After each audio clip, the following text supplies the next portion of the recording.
माननीय सदस्य श्री रामकृष्ण यादवलाई बोल्न समय दिन्छु। समय 5 मिनट। सामान्य सभामुख महोदय, सामान्य सभामुख महोदयको अगाडि मैले आफ्नो गृह जिल्लाको समस्याको बारेमा धेरै पटक यहाँ राखिसकेको छु, तर त्यही कुराहरू आज दोहोऱ्याइरहेको छु। सामान्य सभामुख महोदय, आज लागिरहेको छ कि वास्तवमा आफ्नो समस्याहरू समाधान गर्नको लागि त्यो माइती मण्डेलामा धरना बस्नै पर्ने या आफ्नो समस्या समाधान गर्नको लागि जुलुस निकाल्नै पर्ने हो कि होइन भने यहाँ समस्या मेरो गृह जिल्लामा अहिले 60% जति धानको खेती रोपाई भएको छ। 95% जनता त्यहाँ कृषिमाथि आधारित छ र रोपेको बिरुवा पनि सुक्न थालेको छ। त्यस कारणले गर्दा म सामान्य सभामुख महोदय मार्फत नेपाल सरकारलाई आग्रह गर्न चाहन्छु कि किसानहरूलाई मलको बिउ मल र त्यसपछि सिँचाइको व्यवस्था अविलम्ब गरियोस् र सुक्खाको क्षेत्र घोषणा गरियोस् भन्ने आग्रह गर्न चाहन्छु। त्यसै गरी सामान्य सभामुख महोदय, अहिले नेपालीहरूको चाडपर्व दसैँ तिहार र छठ पर्व आउँदैछ। यो बेलामा खाद्यान्न जो दैनिक भोगका सामानहरू छ, त्यो तरकारी होस्, तेल होस्, चामल होस्, त्यो सामानहरूमा मूल्य दिन प्रतिदिन जुन बढिरहेको छ, त्यो मूल्यहरूलाई नियन्त्रण गर्नको लागि म सामान्य सभामुख महोदय मार्फत म नेपाल सरकारलाई पनि आग्रह गर्न चाहन्छु।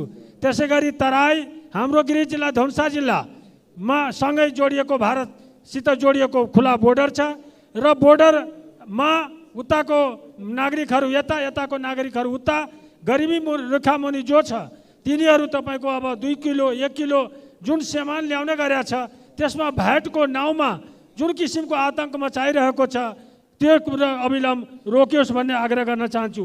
त्यतै गरी नापी गाउँ ब्लकमा नापी भएको 3 वर्ष भइसकेको छ र त्यहाँका नागरिकहरू अहिलेसम्म लाल पूर्जा प्राप्त गर्न सक्नु भएको छैन।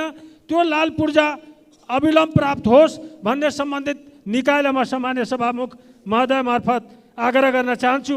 त्यसै गरी सामुदायिक विद्यालयमा बालबालिकालाई जुन एउटा दिवा खाजा दिने व्यवस्था जुन गरेको थियो, त्यो अहिले खाजाको रोक्का गरिएको छ र त्यसले गर्दा आम जनतामा निराशा उत्पन्न भएको छ।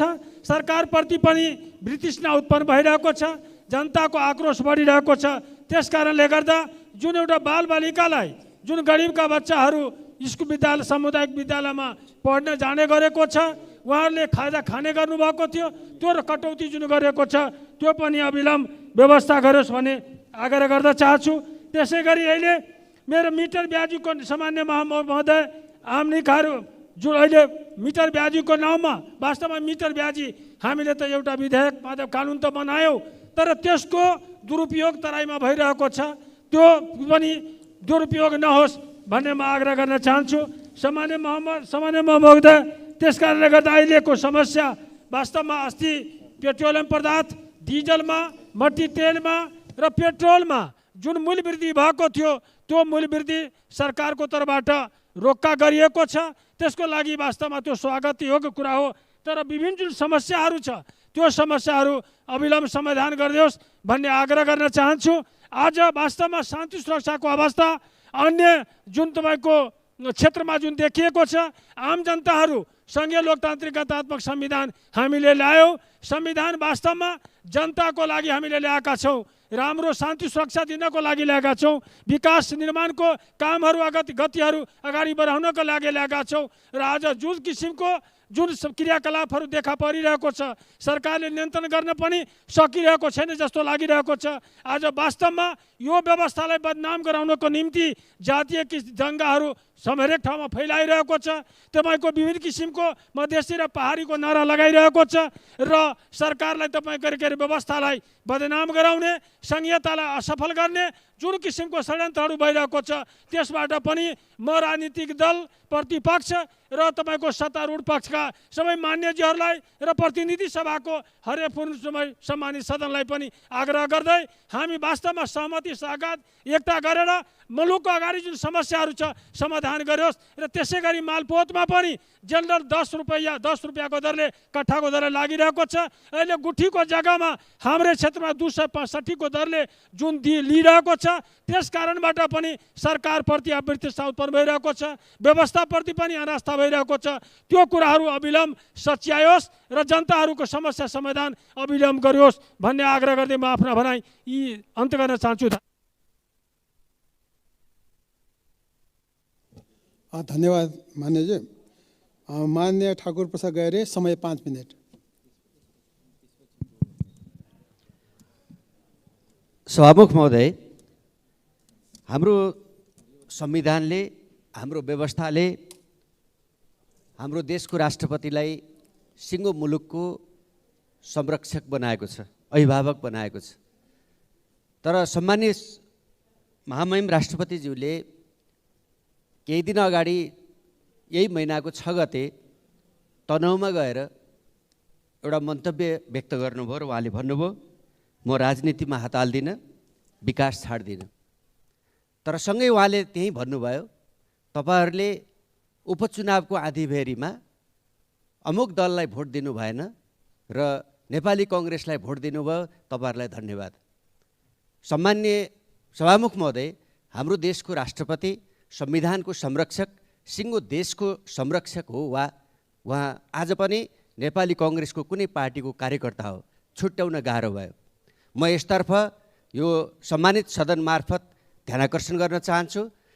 हाम्रोमा कस्तो दुर्भाग्य भयो भने सरकारले पनि राष्ट्रपतिको पदको मर्यादाको दुरुपयोग गर्ने र राष्ट्रपति स्वयं संविधान र जुन मर्यादामा बस्नु पर्थ्यो त्यो मर्यादालाई उल्लङ्घन गर्ने यो तरिकाले हामी कहाँ जान्छौँ, यो बडो चिन्ताको र गम्भीर विषय बनेको तर्फ म यो सभाको ध्यानाकर्षण गर्न चाहन्छु कि राष्ट्रपति मार्फत सरकारले फौजदारी अभियोगमा मुद्दा खेपिरहेका, जेल बसिरहेका मान्छेहरूलाई रिहा गर्न बाध्य बनाउने, सभामुख स्वयंले यस्ता अभिव्यक्तिहरू दिने र नागरिकता जस्तो संवेदनशील विषयमा राष्ट्रपतिको पदको दुरुपयोग हुने कुराले संविधान कसरी रक्षा गर्न सकिन्छ, यो व्यवस्थाको गौरवलाई कसरी बचाउन सकिन्छ र आम नेपाली जनतालाई आशा र विश्वासको जागरण कसरी पैदा गर्न सकिन्छ, यो गम्भीर प्रश्न खडा भएको तर्फ म यो सदनको ध्यानाकर्षण गर्न चाहन्छु। हाम्रो संसदीय दलको नेता, हाम्रो पार्टीको अध्यक्षले भर्खरै यो सदनमा धेरै महत्त्वपूर्ण विषयहरू उठाउनु भएको छ। म ती महत्त्वपूर्ण विषयहरूलाई समर्थन गर्दै मेरा दुईटा संक्षेपमा केही विषयहरू यहाँको बिचमा राख्न चाहन्छु। सभामुख महोदय, आज देशमा नेपालका डाक्टरहरू विदेश जाने, इन्जिनियरहरू विदेश जाने, पहिला युवाहरू विदेश जाने भन्ने थियो, अब बालबालिकाहरू समेत विदेश जाने। नेपालमा बसेर केही हुँदैन, खत्तम भयो, बर्बाद भयो, यो देशलाई राम्रो गर्ने कोही मान्छे छैन भन्ने जुन निराशाको र आम रूपमा चाहिँ एउटा मास डिप्रेसनको दिशातर्फ मुलुक जाँदैछ, यसलाई फर्काएर आशामा, विश्वासमा बदल्नको लागि सरकारको गम्भीर ध्यानाकर्षण गर्न चाहन्छु र सिङ्गो संसद एक ठाउँमा उभिएर यो निराशालाई आशामा बदल्नको लागि एउटा सङ्कल्पका साथ अगाडि बढौँ भन्ने कुरा आह्वान गर्न चाहन्छु। सरकारले प्रतिपक्ष दलहरूको एउटा जबरजस्त दबावको कारणले यो सुन तस्करीको विषयमा छानबिन समिति गठन गरेको छ, ढिलै भए पनि यसले आफ्नो अधिकार क्षेत्रभित्र रहेर आज पनि जुन तस्करी भइरहेको छ यसको निष्पक्ष छानबिन गरेर यो तस्करी प्रकरणलाई, भ्रष्टाचारलाई, कमिसन तन्त्रलाई र तस्करी प्रकरणमा स्वयं सरकारको संलग्न हुने यो विडम्बनापूर्ण परिस्थितिलाई अन्त्य गर्ने गरी जिम्मेवारीपूर्वक काम गरोस् भन्ने विश्वासका साथ अनुरोध र शुभकामना पनि व्यक्त गर्न चाहन्छु। त्यसका लागि सरकारले आवश्यक सहयोग पुर्याओस् भन्नेतर्फ ध्यानाकर्षण गर्न चाहन्छु। सभामुख महोदय, दसैँ आएको छ, सिङ्गो देशलाई चाडबाडले थपक्कै ढोपेको छ। अब केही दिनपछि यो राजधानीबाट लाखौँ नागरिकहरू आफ्नो गाउँमा, बस्तीमा, आफू जन्मेको थलोमा फर्किने तयारी गर्दै हुनुहुन्छ। विदेशमा रहनुभएका दाजुभाइ दिदीबहिनीहरू टिकट काटेर आफ्नो गाउँमा फर्किने तयारीमा हुनुहुन्छ। तर आज राजधानीमा बसेका, विदेशमा बसेका नेपाली नागरिकहरू नारायणघाटदेखि बुटोलसम्मको 2-2.5 घन्टाको बाटोमा बिताउनु पर्ने 7 घन्टा 8 घन्टा, मुगलिङबाट पोखरासम्मको 2-2.5 घन्टाको बाटोमा 8 घन्टा बिताउनु पर्ने पीडाले छटपटिरहनु भएको छ। पूर्वदेखि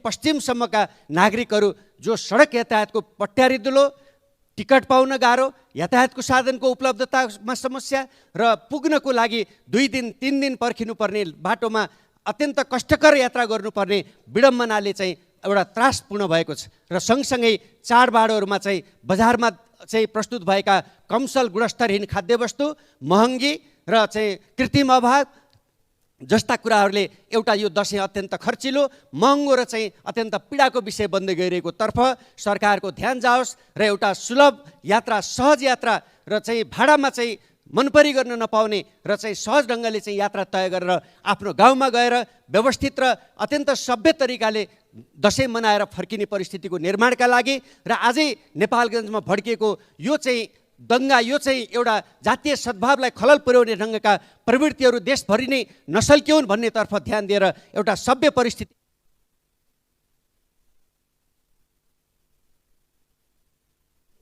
धन्यवाद मान्यजी। मान्य जनार्दन शर्मा 7 मिनट, त्यसपछि मान्य हरि ढकाल।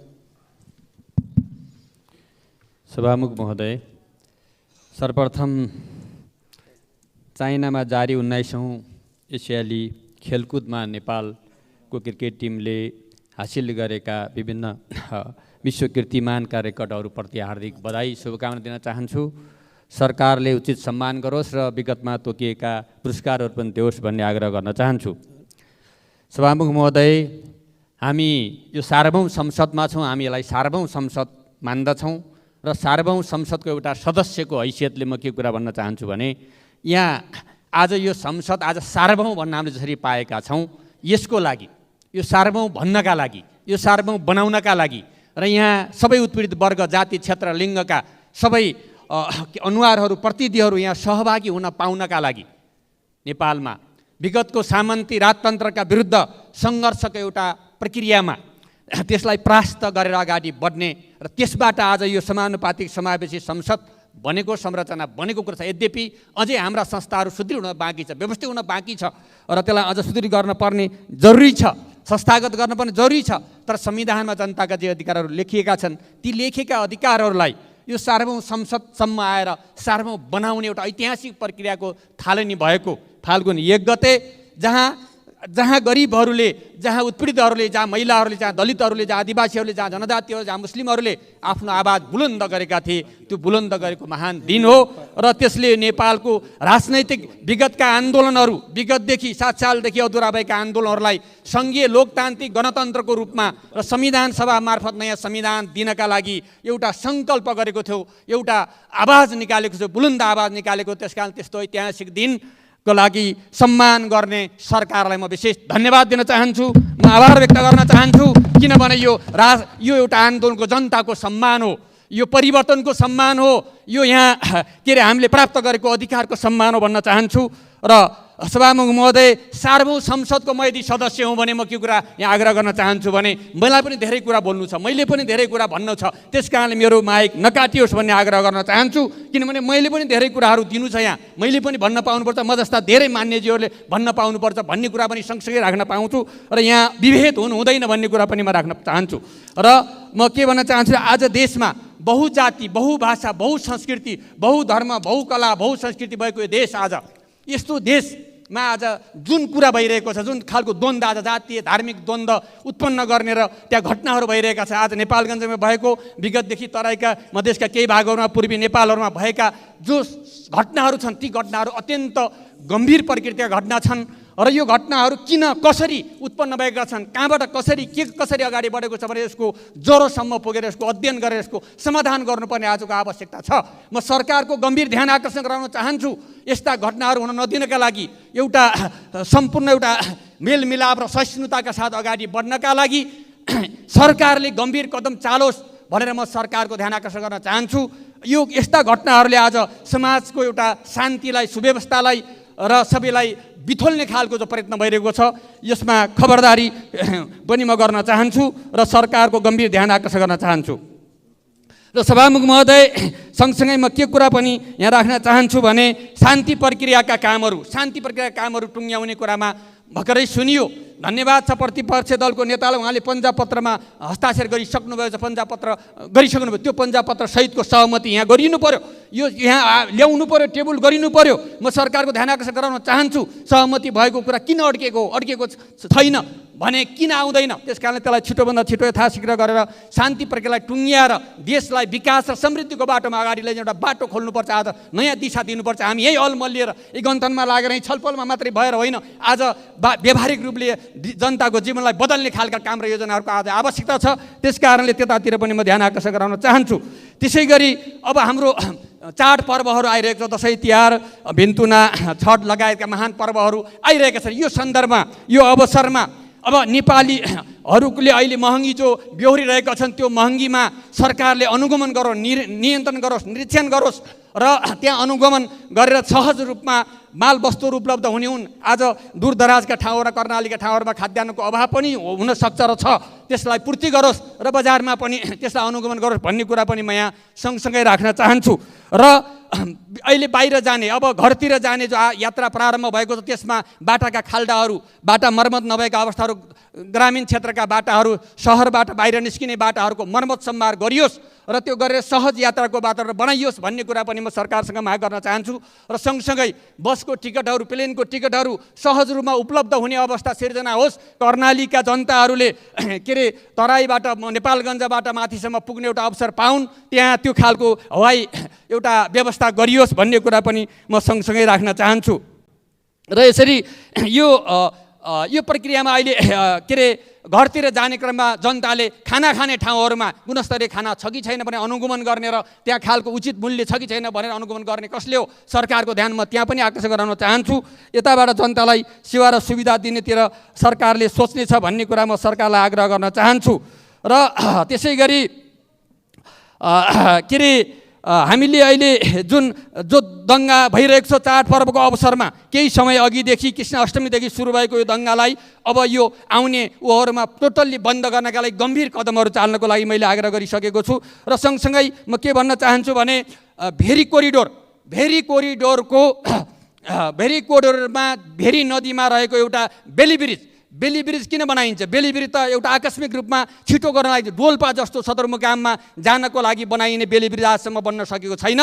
चौरजारी र कुदुमा जोड्ने मध्य पहाडीको पुल बन्न सकेको छैन। यस्ता धेरै कुराहरू आज अवरुद्ध भएका छन्। त्यो बेली ब्रिज तुरुन्त निर्माण गरेर आज डोल्पाका जनतालाई सहज वातावरण बनाइयोस्। त्यहाँ उत्पादन भएको स्याउ आज बजारमा आउन सकेको छैन, त्यसलाई बजारसम्म पुर्याउने एउटा अवसर दिइयोस्। र अन्य पुलहरू, विभिन्न विकास निर्माणहरू जहाँ अवरुद्ध भएका छन् ती कुराहरूलाई, पिटीबाङ खोला पुल, चौरजारी पुल लगायतका तमाम पुलहरू भन्छन्, ती पुलहरूलाई छिटोभन्दा छिटो निर्माण गर्छु भनेर म सरकारको ध्यान आकर्षण पनि गराउन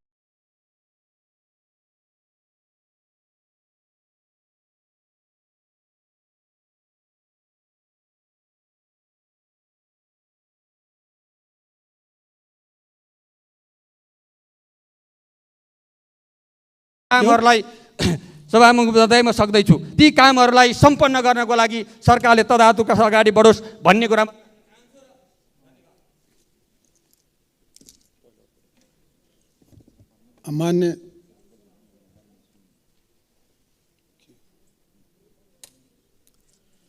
मान्य सदस्य हरि ढकालजी, समय 4 मिनट। त्यसपछि मान्य ध्रुवबहादुर प्रधान। सम्माननीय सभामुख महोदय, यो सदन चलिरहँदा नेपालगञ्जमा दुई समुदाय बीचको द्वन्द्वका कारण कर्फ्यू लाउनुपर्ने स्थिति आएको छ। म सम्पूर्ण नेपालगञ्जवासी, आमा बुवा, दाजुभाइ, दिदीबहिनीहरूलाई, सबैलाई, आम नागरिकलाई सहिष्णुता, हार्दिकता र संयमिता राख्न यो गरिमामय सदनबाट हार्दिक अपिल गर्दछु। सरकारलाई शान्ति सुरक्षाको विशेष ख्याल राख्न म ध्यानाकर्षण गराउन चाहन्छु। सम्माननीय सभामुख महोदय, देशको आर्थिक अवस्थाको बारेमा यो सदनमा विभिन्न समयमा विभिन्न मान्यज्यूहरूले आवाजहरू उठाइराख्नु भएको छ। देश आर्थिक मन्दीमा जाँदैछ, आर्थिक मन्दीमा धसिँदैछ। आर्थिक मन्दीमा धसिँदाका कारणहरूका बारेमा उत्खनन कसैले गरेका छैनन्। किन आर्थिक मन्दीमा फस्दैछ भनेर सुझाव सुझावहरू अर्थ मन्त्रालयमा बुझाउँदा ती सुझावहरू सुनवाई अर्थ मन्त्रालय गर्दैन, नियामकहरूले गर्ने गरेका छैनन्। ब्याङ्क वित्तीय संस्थामा नेपालमै पहिलोपटक, नेपालको इतिहासमा पहिलोपटक सायद सिडी रेसियो 81-82 को हाराहारीमा छ। लगानी योग्य रकम प्रशस्त छ। लगानी योग्य रकम प्रशस्त हुँदाहुँदै ऋण प्रवाह हुन सकेको छैन। ब्याङ्कहरूका अस्वस्थ प्रतिस्पर्धा र राष्ट्र ब्याङ्कका कारणले गर्दाखेरि जड यही दुईटा, ब्याङ्कहरूको अस्वस्थ प्रतिस्पर्धा र राष्ट्र ब्याङ्कका कारणलेहरू गर्दा, गलत पोलिसीका कारणले गर्दा ऋण प्रवाह हुन सकेको छैन। नेपालको पुँजी बजार ध्वस्त छ। खरबौँ रकम लगानीकर्ताले डुबाइसकेका छन्। यही बिचमा राज्यलाई 1 महिनामा 3 अर्ब 25 करोड राजस्व बुझाएको क्षेत्र हो त्यो पुँजी बजार। त्यो ध्वस्त हुँदै गर्दा अर्थमन्त्रीलाई चासो छैन, नियामकहरूलाई चासो छैन। आज लगानीकर्ताले खरबौँ रकम सेयर बजारबाट गुमाइरहँदाखेरि नियामकहरू त्यहाँ धितोपत्र बोर्ड भन्ने छ एउटा, त्यसलाई मैले ढिलोपत्र बोर्ड भन्ने गरेको छु। लगानीकर्ताका लागि काम गर्नलाई बनेको त्यो ढिलोपत्र बोर्डले केही पनि काम गर्दैन। त्यो चाहिँ छिटोपत्र बोर्ड बनाएको छ अहिले कहीँ। सप्लाई भर्थेक सप्लाई छोड्नका लागि नेगेटिभ नेट थ्रोटका कम्पनीहरूको आइपिओ भक्काभक बाँडेको छ। त्यहाँ जरो छ नि त, त्यहाँ पक्का केही छ। त्यहाँ चाहिँ छिटोपत्र बोर्ड बनेको छ। राष्ट्र ब्याङ्कका गभर्नरज्यूलाई अर्थमन्त्रीले के भन्नुहुन्छ? गजब छ। मैले भने गभर्नरले टेर्नुहुन्न भन्नुहुन्छ। कसले चलाउने हो गभर्नर?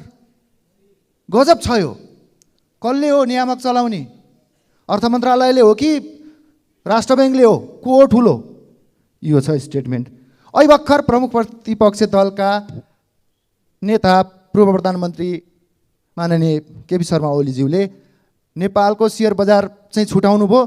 त्यो बजारको 12 करोड भन्ने मात्रै छुनु भएको थियो। त्यो क्याप कसले लगा? गभर्नरले लगा। अनि त्यो हटाउनुहोस् भनेर भन्नको लागि को चाहिँ लागेको छैन। अहिले पूर्व अर्थमन्त्रीहरू लाइन लागेर यो मुद्दा उठाइराख्नु भएको छ। अहिले हामीलाई त शङ्का लागेको छ, तँ कुटे जस्तो गर, म रोए जस्तो गर्छु त भने होइन भन्ने शङ्का लागेको छ। अहिले यो मुद्दा बल्ल आएको छ। यो मुद्दा यो पोलिसी लिएर कति भयो?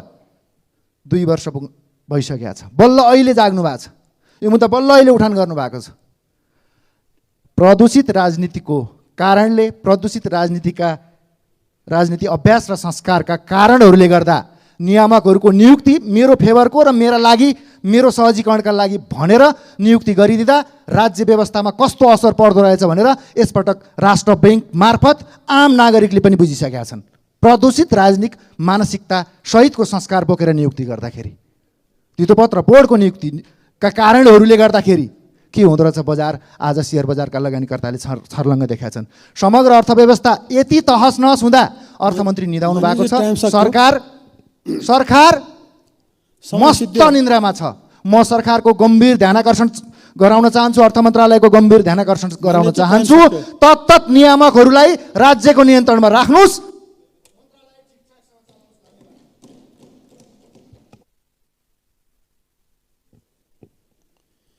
मान्य ध्रुवबहादुर प्रधान, समय 3 मिनट। त्यसपछि मान्य प्रदीप यादव।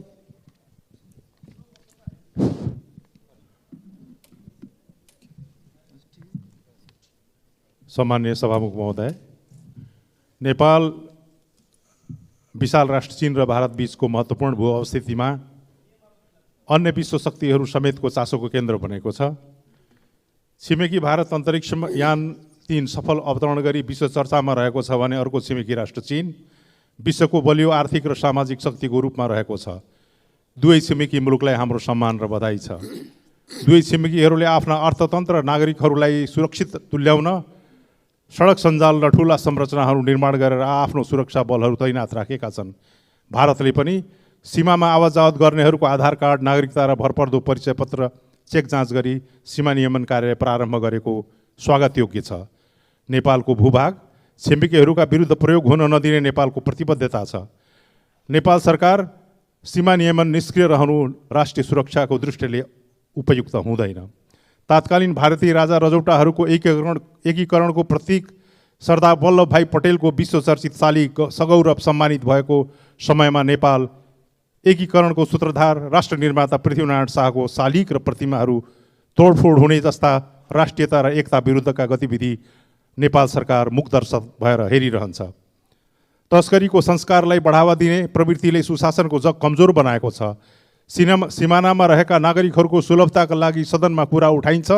राष्ट्रको सुरक्षा र राष्ट्रिय अर्थतन्त्रमा पर्ने प्रभावको सरकार सजग हुन जरुरी छ। अन्तर्राष्ट्रिय सिमानामा राखिने सुरक्षा अध्यागमन र भन्सार कार्यालयहरू सिमानाको निकै भित्र राखिँदा सेवाग्राही र सीमा सुरक्षा कार्य प्रभावित भएको छ। सभामुख महोदय, सन् 1982मा युद्धका कारण भारत कठिन अवस्थामा सामरिक रूपमा सघाउ पुर्याउन तत्कालीन राजा महेन्द्रले कालापानी इलाकामा भारतीय सेना शिविर राख्न दिएको लगाएको गुण भुलेर उल्टै उक्त भूभाग आफ्नो बनाउने दुस्साहस हिन्दू संस्कारको विरुद्ध छ। स्मरण रहोस्, यस भेगका नागरिकहरू 2036 साल जनमत सङ्ग्रहमा मतदानमा सहभागी भएका थिए। जग्गाको तिरेको र विगतका जनगणनाको समेत क्षेत्रको प्रमाण नेपाल सरकारसँग छ।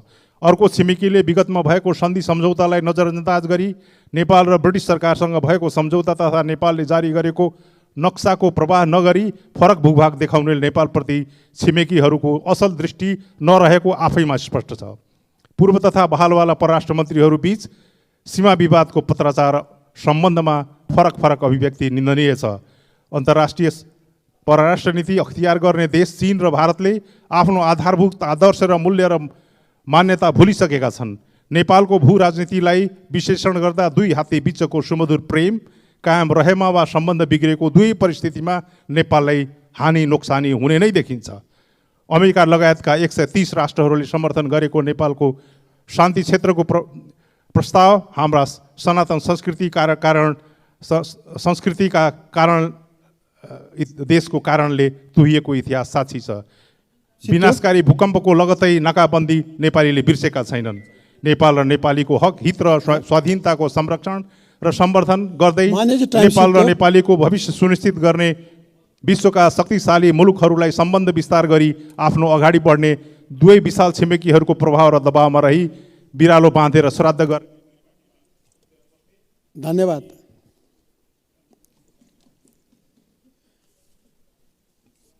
मान्य सदस्य प्रदीप यादवजी, समय 3 मिनट। सम्मानीय सभामुख महोदय, केही दिन अगाडि मैले यही सम्मानित सदनमा ट्रङ्क लाइन र डेडिकेटेड लाइनको चाहिँ बक्याउता रकम सम्बन्धी कुरा उठाएको थिएँ र त्यसपछि नेपाल विद्युत प्राधिकरणले एउटा सूचना जारी गर्यो र सूचना जारी गरिकन 15 दिनको चाहिँ म्याद दियो उद्योगपतिले र प्रतिष्ठानले, जुन 20 अरब रुपैयाँ राज्यको बाँकी राखेको छ। त्यो 15 दिनभित्रमा जम्मा गरेन भने प्राधिकरणले नियमअनुसार कालो सूचीमा राख्ने र तिनका चाहिँ उद्योग र प्रतिष्ठानका बिजुलीसम्म काट्ने भनिकन सूचना जारी गर्यो। तर आज महिना बित्दा त्यो चाहिँ पैसा उठेन र प्राधिकरणले निकालेको सूचनाको कुनै चाहिँ उद्योगपतिले ध्यान दिएन, टेरेन। किन टेरेन भने हामीले सामाजिक सञ्जालमा हेरे कि ती उद्योगपति र प्रतिष्ठानका केही अगुवाहरू र त्यसमध्येका एकजना मुखियाले त्यो सबै उद्योगपतिलाई प्रधानमन्त्रीजी कहाँ लगेको छ र प्रधानमन्त्रीजीको चाहिँ मौखिक आदेशमा चाहिँ ट्रङ्क लाइन र डेडिकेटेड लाइनको बक्याउता 20 अरब रुपैयाँ रोकियो भने हामी सामाजिक सञ्जालबाट सुने। सामान्य सभामुख महोदय, के चाहिँ राज्यको चाहिँ बक्याउता रकम प्रधानमन्त्रीजीको सिधै आदेशमा विद्युतले रोक्न पाइन्छ? त्यस्तो पाइन्छ भने सबै नागरिकको विद्युत फ्री गरिदिए हुन्छ।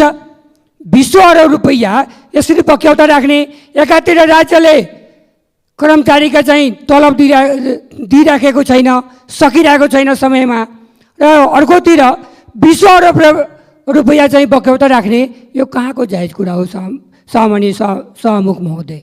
त्यसकारण राज्यले यो विषयमा गम्भीर हुन जरुरी छ र बक्याउता रकम अविलम्ब उठाउन पनि जरुरी छ र त्यो उद्योगपति र प्रतिष्ठानले बक्याउता रकम तुरन्त उठाएन भने त्यसलाई कारवाही गदायरामा ल्याउन जरुरी छ। यसै सन्दर्भमा एउटा म कविता वाचन गरेर आफ्नो कुराको विराम दिन्छु सभामुख महोदय। लश्कर भी तुम्हारा है, सरदार भी तुम्हारा है, लश्कर भी तुम्हारा है, सरदार भी तुम्हारा है, तुम झूठ को सच कर लो, कुछ अखबार भी तुम्हारा है। हम इस दौड़ के फरियादी जाए तो जाए कहाँ जाए, हम इस दौड़ के फरियादी जाए तो जाए कहाँ जाए, विद्युत भी तुम्हारा है, सरकार भी तुम्हारा है, सूरज की तपन तुमसे बर्दाश्त नहीं होती, एक मोम की पुतले सा किरदार भी तुम्हारा है।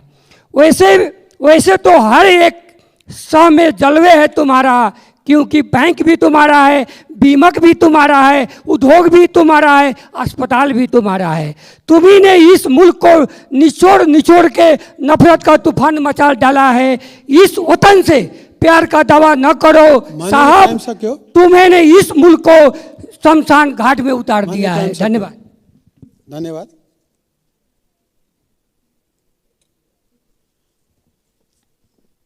अब मान्य शेरबहादुर कुँवरजी, समय 3 मिनट।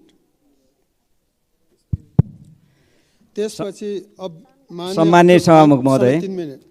हामी दसैँ तिहार र छठ पर्वको पूर्व सन्ध्यामा छौँ। जनताको क्रय शक्ति दिन प्रतिदिन घटिरहेको छ, तर मूल्य आकाशी रहेको छ। दिन 2 गुणा रात 4 गुणा मूल्य वृद्धि भइरहेको छ। यसलाई नियन्त्रण गर्ने हामीले कुनै परिपाटी अगाडि बढाएका छैनौँ। तर त्यसकारण आज कालाबजारीहरू बिचौलियाहरू उत्साहित भइरहेका छन्। त्यसैले सरकारले चाँडोभन्दा चाँडो नियमनकारी संस्थाहरूलाई क्रियाशील बनाएर मूल्य वृद्धिलाई छिटोभन्दा छिटो रोक्नको लागि सरकारसँग म आग्रह गर्न चाहन्छु। र त्यसै गरी सभामुख महोदय, हामी यो हिउँदे अधिवेशन पनि सकियो, अब बजेट अधिवेशन पनि सकिँदैछ र हामी जनताको बिचमा जाँदैछौँ। 74 सालमा भूकम्प आएको थियो, तर भूकम्प पीडितहरूलाई अहिलेसम्म पनि राहत दिएको छैन। अब ती भूकम्प पीडितहरूका चर्केका घरहरू, भत्केका घरहरूको अगाडि हामीले कसरी जाने? त्यसैले म सरकारको ध्यान आकर्षण के गर्न चाहन्छु भन्दाखेरि, कम्तीमा पनि यतातिर बाढी पहिरो आइरहन्छ, राहत दिएको हुँदैन। 2 वर्ष 4 वर्ष कति वर्ष कुर्ने? उनीहरूले बर्खाको बेला पनि शास्ति पाए, हिउँदको बेला खुला आकाश पनि उनीहरू बसे। अझै पनि हामी 1 2 3 4 वर्ष लगाउने हो भने ती पीडितहरूले राहत कहिले पाउने सभामुख महोदय? त्यसैले म आग्रह गर्न चाहन्छु सरकारलाई चाँडोभन्दा चाँडो, दसैँभन्दा अगाडि हाम्रो चाड पर्वको बेला पनि हो, यति बेला मान्छेले रमाइलो मनाउने, राम्रा लुगा लगाउने र सामग्री खाद्य दैनिक उपभोग्य सामग्रीहरू किन्नुपर्ने स्थिति हुन्छ। त त्यति बेला सरकारले कुनै पनि राहत नदिएको खण्डमा उनीहरूमाथि मानमाथि भुक्तमान भने जस्तै दुःखमाथि दुःख थुपरिएको छ। यस बारेमा सरकारको विशेष ध्यान जाओस् भन्ने पनि आग्रह गर्न चाहन्छु। अर्को सभामुख महोदय, काठमाडौँ केही समयपछि घर जानेहरूको लस्कर बढ्दैछ। बाटाघाटा अहिलेसम्म खाल्डाखुल्डी बनिएका छैनन्। कैयौँ ठाउँमा अहिले पनि दुर्घटना भइरहेका छन् र हजारौँ लाखौँ मान्छेहरू काठमाडौँ बाहिरिँदैछन्। ती मान्छेहरूलाई सहज ढङ्गले यातायातको सुविधा बनाउनुको लागि सरकारले के गरिरहेको छ, कस्तो व्यवस्थापन गरिरहेको छ, यसबारेमा पनि सरकारको ध्यान आकर्षण गर्न चाहन्छु सभामुख महोदय। त्यसै गरी स्कुलका राज शिक्षक, बाल शिक्षकहरू, स्कुलका कर्मचारीहरू केही समयदेखि आन्दोलनमा थिए, सडक तताएका थिए। सडक तताएकै कारणले सरकारले एउटा सम्झौता पनि गरेको छ। सरकारले पटक पटक सम्झौता गरिरहने सबैसँग, तर कार्यान्वयन नगर्ने प्रवृत्ति बढेको छ। त्यसैले मेरो आग्रह के हो भन्दाखेरि, या त हामी सम्झौता नगरौँ, सम्झौता गरिसकेपछि त्यो कार्यान्वयनको पाटोलाई बलियो बनाऊ, सरकारप्रतिको विश्वसनीयतालाई बलियो बनाऊ र शिक्षकको बारेमा पनि हामी त्यही गरौँ कि अहिले सडकमा आएका शिक्षकहरू सम्झौता गरेर खुसियाली मनाउँदै गइरहेका छन्। ती शिक्षकहरू पुनः फर्कने वातावरण सिर्जना नहोस् भन्ने म आग्रह गर्न चाहन्छु। त्यसै गरी नेपालगञ्ज लगायतका देशभरि एउटा सद्भाव बिगड्ने प्रवृत्तिको विकास भइरहेको छ। हामी युगौँदेखि नेपालीहरू विविधतामा पनि एकता भएर बाँचेका हामी नेपालीहरू। यो एकतालाई अक्षुण्ण राख्नको लागि सबै पक्षबाट ध्यान जाओस्, सरकारले यस कुरामा विशेष ध्यान दियोस् भन्ने आग्रह गर्न चाहन्छु। धन्यवाद। धन्यवाद मान्यज्यू, समयमै सिद्ध्याउनु हो। मान्य अब्दुल खान, समय 3 मिनट। त्यसपछि मान्य रामप्रकाश चौधरी। सम्माननीय सभामुख महोदय, आज जनमत पार्टीको तर्फबाट गैर आवासीय नेपालीहरूले नेपालमा लगानी गर्ने विषय र नेपालमा रहेका भुटानी मूलका नागरिकहरूको समस्याको सम्बन्धमा म कुरा राख्न चाहन्छु। हाम्रो पार्टीको अध्यक्ष माननीय डाक्टर सीके राउतजी संयुक्त राज्य अमेरिकाको 10 दिने अध्ययन भ्रमणमा फर्किनु भएको छ र सो क्रममा त्यहाँ गैर आवासीय नेपाली र भुटानी मूलका नेपाली समुदायले उठाएका कुराहरूप्रति संसदको ध्यान आकर्षण गराउन चाहन्छु। नेपालमा गैर आवासीय नेपालीहरूले लगानी गर्न उपयुक्त वातावरण बनाउन दोहोरो कर प्रणाली उन्मूलन गर्नु आवश्यक छ। त्यसको लागि सरकारले उपयुक्त विधेयक संसदमा पेश गर्न र अन्य मुलुकहरूसँग गर्नुपर्ने समन्वय गर्न ध्यान आकर्षण गराउन चाहन्छु। त्यस्तै भुटानी शरणार्थीहरूमध्ये झापाको शनिश्चर्य र बेन्डाङ्गी शिविरका करिब 6000 शरणार्थीहरूलाई अझै पनि व्यवस्थापन गर्नुपर्ने भएकोले सोको विषयमा सरकारले पहल गर्न आग्रह गर्न चाहन्छु। त्यस्तै नेपालकै भूमिमा जन्मेका भुटानीहरूलाई जन्मको आधारमा नागरिकता दिन मिल्ने व्यवस्थाको लागि नेपाल सरकारको पहल होस् भनेर ध्यान आकर्षण गराउन चाहन्छु। नेपालबाट तेस्रो मुलुकमा पुनर्स्थापना गरिएका र नेपाललाई औधी माया गर्ने नेपालीलाई नै आफ्नो घर मान्ने भुटानी शरणार्थीहरूलाई गैर आवासीय नेपालीको दायराभित्र ल्याउन के कस्ता कठिनाइहरू रहेका छन् सो विषयमा नेपाल सरकारद्वारा पहल गर्न ध्यान आकर्षण गराउन चाहन्छु। सम्मानीय सभामुख महोदय, पछिल्लो समयमा देशका विभिन्न भेगमा नाबालकहरूको हत्यादेखि राजनेताहरूसम्म कतै हत्याको प्रयास भएको घटनाहरू देखियो। कहाँ छ शान्ति र सुरक्षा? सभामुख महोदय, मिति 2080 साल 6 महिना 13 गते दैलेख जिल्लाको चामुण्डा बिन्द्रा सैनी नगरपालिकामा राजेन्द्र पुलामीको छोरा सालम पुलामी कर्णाली प्रदेशको राजधानी सुर्खेत वीरेन्द्रनगर 6 स्थित उषा बाल बाटिका विद्यालयमा कक्षा 2 मा अध्ययनरत होस्टेलमा बसेको अवस्थामा मृत फेला परेका छन्। सभामुख महोदय, पहाडमा दुख गरी खाइ नखाई गरी कमाएको पैसाले आफ्नो सन्तानलाई पढाइ लेखाइ गरी केही बनाउला भन्ने सोचले होस्टलमा राखी पढाइरहेको अवस्थामा समेत बिना कारण नाबालक गुमाउनु दुःखद कुरा हो। सभामुख महोदय, नाबालकको सम्पूर्ण जिम्मेवारी दिई घरमै बसाले र होस्टलमा बसालेको अवस्थामा कक्षा 2 मा पढ्ने कुनै पनि नाबालक विद्यार्थीले आत्महत्या गर्ला भन्ने विद्यालयको भनाइ गैर जिम्मेवारीपूर्ण एवं खेदजनक रहेको छ। सभामुख महोदय, त्यस्तै बाँके जिल्लाको डुडुवा गाउँपालिका वडा नम्बर 6 जयन्दु बाल सुधार गृहमा 2080 6 महिना 5 गते अन्दाजी राति 10 बजे कैदीबन्दीहरू बीच झडप हुँदा 1 जनाको मृत्यु भयो, 4 जनाको सम्पर्कविहीन र 10 जना घाइते भएका छन्। सभामुख महोदय, मृत्यु हुने रूपन्देही कञ्चनपुर गाउँपालिका 4 इन्द्रपुर अन्दाजी 21 वर्षीय सुलभ केसीको मृत्यु भएछ। सम्मानीय सभामुख महोदय, बाल सुधार गृहको नाममा 35 वर्षसम्मका कैदीलाई नाबालक कैदीहरूसँग राखिन्छ र राति 10 बजेदेखि दिनको 2 बजेसम्म झडप हुँदा पनि प्रशासनले नियन्त्रण गर्न नसक्नु कसको लापरवाही हो? सभामुख महोदय, तत्काल बाल सुधार गृहहरूलाई व्यवस्थापन गरी छानबिन गरियोस् र दोषीमाथि कारवाही होस् भन्ने कुरामा माग गर्दछु। धन्यवाद। धन्यवाद मान्यजी। अब मान्य रामप्रकाश मैना चौधरी जी, समय 3 मिनट।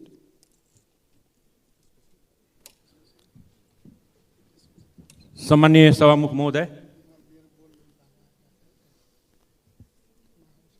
हाल चाइनामा भइरहेको एसियन गेममा नेपाल क्रिकेट टिमले वर्ल्ड रेकर्ड कायम गरेकोले ती खेलाडीहरूलाई धेरै धेरै बधाई दिन चाहन्छु। त्यस्तै सभामुख महोदय, हालसालै म आफ्नो निर्वाचन क्षेत्र भ्रमण गरेर आइपुगेको छु।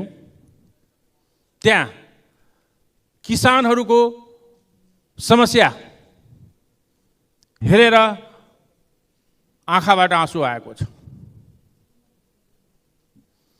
सिँचाइ नभएको क्षेत्रमा किसानहरू दिनरात सुत्दैन रोइरहेछ। यसबारेमा बारम्बार सरकारको ध्यान आकर्षण गराउँदा पनि केही सुन्नु भएन। त्यसैले सिँचाइ नपुगेको नगरपालिकाहरूका क्षेत्र लालबन्दी, ईश्वरपुर, चन्द्रनगर लगायतका क्षेत्रमा एउटा अनुगमन टोली खटाई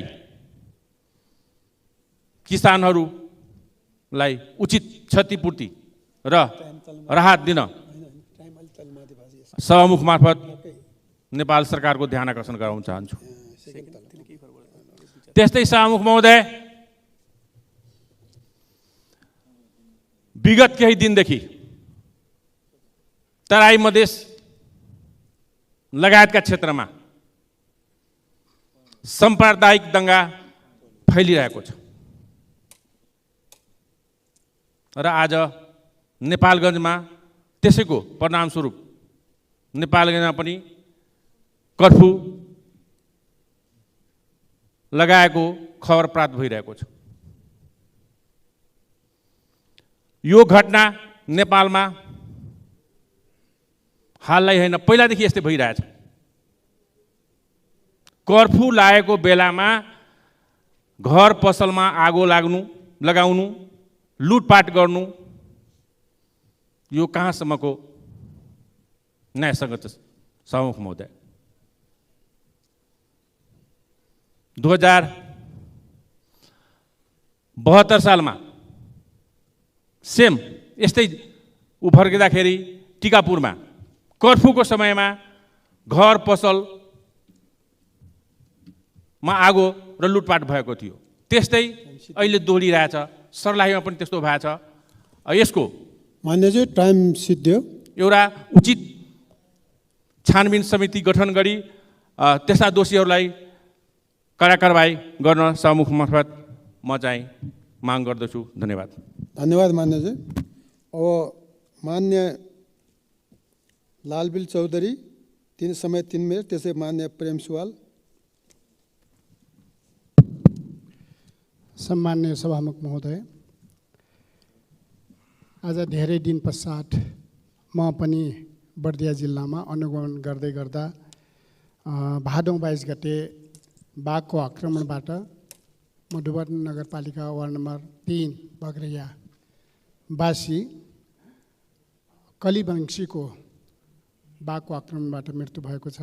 उहाँलाई श्रद्धासुमन व्यक्त गर्न चाहन्छु र साथै उहाँलाई अहिले नेपाल सरकारले राहतको व्यवस्था तुरन्त व्यवस्था गरियोस् भन्ने माग गर्न चाहन्छु। र सँगै यसै गरी मेरो निर्वाचन क्षेत्रमा ठाकुरबाबा नगरपालिका वार्ड नम्बर 9 मा काशीराम थारू 60 वर्षको बसको दुर्घटनाबाट मृत्यु भएको छ।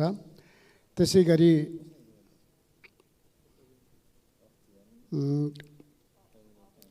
त्यसै गरी 50 वर्षीय 55 वर्षीय कस्तुरी थापा, 55 वर्षीय रूपा परियार, 35 वर्षीय जयन्ती थारू, 60 वर्षीय सानु थारू र चालक वार्ड नम्बर 8 का 40 वर्षीय जगबहादुर चन्द र सहचालक 12 वर्षीय वार्ड नम्बर 7 बस्ने सहचालक बसन्त कार्कीको बसबाट दुर्घटना भएको थियो। म उहाँलाई श्रद्धासुमन व्यक्त गर्न चाहन्छु। र यसै गरी म हिजै पनि त्यहाँ आफ्नो निर्वाचन क्षेत्रमा म 7 बजेबाट 9 बजेसम्म हिजै मात्रै 14 गतेको दिनमा मधुवनमा अनुगमन गरिरहेको थिएँ। त्यहाँ आउँदा 272 मुक्त कमिया बोर्डर साइडमा त्यहाँले 10 गजा क्षेत्र भन्दो रहेछ। पिलरको जस्ट 50 मिटर पछि नेपाल भूभागमा उनीहरूलाई 3 कट्ठाको रूपमा जग्गा दिएर बसोबास गरिएको छ। उहाँहरूसँग हात्तीहरूले मकै पनि राखेको छैन, खाइदिएको छ, धान पनि खाइदिएको छ। यस्तो बेजुक अवस्थामा बस्नु भएको छ मुक्त कमिया दाजुभाइ दिदीबहिनीहरूलाई। उहाँहरूको संरक्षकको लागि त्यहाँ एउटा टारबार र प्लस राति आउने हात्ती र बाघको लागि ठुलो बत्तीको व्यवस्था माग गर्नुभएको छ। नेपाल सरकारले सभामुख मार्फत नेपाल सरकारको ध्यान आकर्षण गर्न चाहन्छु। यसै गरी अब म यो अहिले किसानहरूको धान काट्ने अवस्था छ र काटिरहेको अवस्था छ। किसानहरू यसमा 2 किसिमबाट मारमा आउँछन्। यो पहिलो नम्बर मलखात किन्नको लागि मलखात पनि पहिले पुर्याउने बेलामा महँगोमा मलखात किन्नुपर्छ र धान खरिद गर्दै गर्दा धान नखरिद गरे पनि महाजनहरूले एग्रिमेन्टमा सस्तो मूल्यमा धान लिएर दुवैतिरबाट मार्का अहिले दसैँ र दिवालीभित्रमा 15 दिनभित्रमा एक किसिमले लुटपाट जस्तै किसानहरू ठगिनु गर्नुभएको छ। मान्य सदस्य, त्यो टाइम काँटाको सक्यो। लागि नेपाल सरकारले काँटा तुरुन्त लगाओस्, न्यूनतम के अरे दर टाइम कायम सक्यो। गरिसकेको छ, काँटा लगाओस् भन्ने माग गर्न चाहन्छु। धन्यवाद। मान्य सदस्य प्रेम सुवालज्यू, समय 3 मिनट। त्यसपछि मान्य चित्रबहादुर केसी, समय 3 मिनट।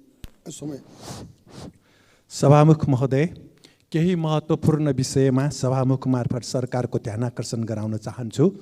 प्रधानमन्त्रीजीले इन्धनको मूल्य वृद्धिबारे थाहा नभएको बताउनुभयो। आफूलाई यसरी थाहा नहुनुको अर्थ प्रधानमन्त्री कार्यकारी भूमिकामा नभएको सरह हो, स्वीकार गर्नु हो कि कुनै विदेशीबाट कार्यकारी भूमिका सञ्चालन भइरहेको हो र? प्रधानमन्त्रीजीले संयुक्त राष्ट्रसङ्घको महासभामा सहभागिताबारे संक्षिप्त जानकारी गराउनुभयो, तर प्रधानमन्त्रीजीको सम्बोधनमा एक देशको समाजको नीति अर्कोमा लागू नहुने, प्राथमिकतामा र परम्परा, इतिहास, संस्कृति फरक हुने, बरु एक अर्कोबाट सिक्ने, अनुभव बाँड्ने र बुझ्ने, विश्वका जनतामा विभाजन होइन एकता ल्याउने बारे उल्लेख भएन। विकासोन्मुख देश वा ग्लोबल साउथ र विकसित देशबीच स्वार्थमा भिन्नता हुने, ग्लोबल साउथको चासो संयुक्त राज्य अमेरिका वा विकसित देशको चासोसँग मेल नखाने, अमेरिका प्रथम नीतिले ग्लोबल साउथ देशलाई भेदभाव गर्ने, अन्य देशको एजेन्डा अपहरण गर्ने वा आफ्नै विषयहरू थोप्ने, युएनमा ग्लोबल साउथको बहुमत भए पनि अमेरिकाले चाहेको निर्णय गराउने लगायत विषयबारे पनि प्रधानमन्त्रीजीको सम्बोधनमा उल्लेख भएन। आजभन्दा 20-22 वर्ष अगाडि नै युक्रेनमा रहेका 3वटा गैर सरकारी संस्थालाई अमेरिकी सरकारको आर्थिक सहयोग भएको सार्वजनिक भएको थियो। प्रधानमन्त्रीजीको सम्बोधनमा यो विषय पनि उल्लेख भएन। परिणाम अहिले युक्रेनमा रुस विरुद्ध अमेरिकी छडम युद्ध भइरहेको छ।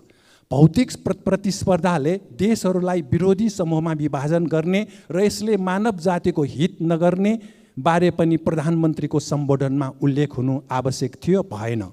आफू सर्वश्रेष्ठ र बाँकी तुच्छ जातिका थानु अन्धराष्ट्रवाद हुने र उनीहरूलाई राष्ट्र नमान्ने बडा राष्ट्र अहङ्कारवाद हुने र अन्धराष्ट्रवादी र अहङ्कारवादी नै प्रजातन्त्रको मुकुन्द लगाउनेहरू हुने भएकोले समयमै उनीहरूलाई चिन्नुपर्ने विषय पनि सम्बोधनमा उल्लेख हुनुपर्ने थियो, तर भएन।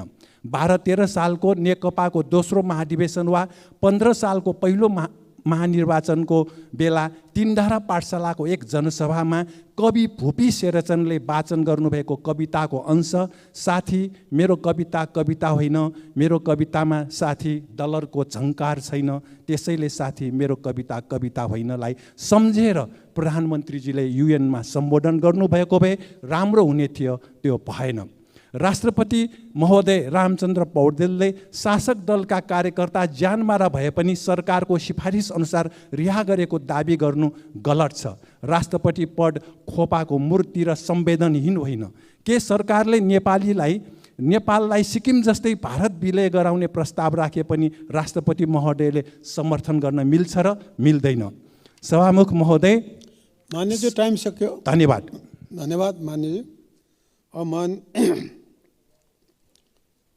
मान्य चित्रबहादुर केसीजी, समय 3 मिनट। त्यसपछि माननीय प्रभु शाह। सम्माननीय सभामुखज्यू, अब यहाँ बोल्ने कुरा धेरै छन्, मनमा समय थोरै छ। सबभन्दा पहिलो कुरा त मैले पहिले पनि उठाएको थिएँ, पूर्व प्रधानमन्त्रीहरूलाई, सभामुखहरूलाई जति मन लाग्छ उति बोल्न दिने मिल्छ। अरू सबै यहाँ त्यही सुन्न मात्रै आयो हो। 2 घन्टा बोल्दाखेरि नयाँ कुरा के नै आयो उहाँको? त्यस कारणले यसमा चाहिँ विचार गर्नुपर्छ, मेरो एउटा कुरा। दोस्रो कुरा, राष्ट्रपतिबाट गणतन्त्र दिवसको अवसरमा, संविधान दिवसको अवसरमा फौजदारी मुद्दा लागेका अपराधीहरूलाई जुन मिना दिने काम भयो, यो अत्यन्त चाहिँ गलत काम छ। यो चाहिँ राजनीतिक पार्टीहरूको चाहिँ सत्ताधारीहरूको सिफारिसमा जे सिफारिस आउँछ त्यो मैले मान्नुपर्छ भनेर चाहिँ सम्माननीय राष्ट्रपतिज्यूले व्यवस्था चाहिँ प्रकट गर्नुभएको छ। यदि कार्यकारिणीले सिफारिस गरेर हरेक प्रकारका ज्ञानमाराहरू अपराधीहरूले छुट्टी पाउने हो भने न्यायपालिका किन चाहियो? अर्को कुरा, न्याय क्षेत्रको गति भन्नुहोस् त। 15 जना कि 18 जना कति चाहिँ न्यायाधीश हुनलाई चाहिँ जाँच दिएका अरे, 1 जना पास भएको, अरू फेल भएका, तिनै फेल भएकालाई न्यायाधीशमा भर्ना गर्ने। हेर्नु त यो लाज मर्नु। के भन्छ दुनियाँले, के भन्छ संसार? यही हो लोकतन्त्र, यही हो प्रजातन्त्र। जघन्य अपराध गरेका अपराधीहरूलाई न्यायालयले तपाईँ चाहिँ नि सर्वस्व सहित जन्म कैद गरेपछि कार्यकारिणीले चाहिँ सिफारिस गरेपछि उसले छुट्टी हुने।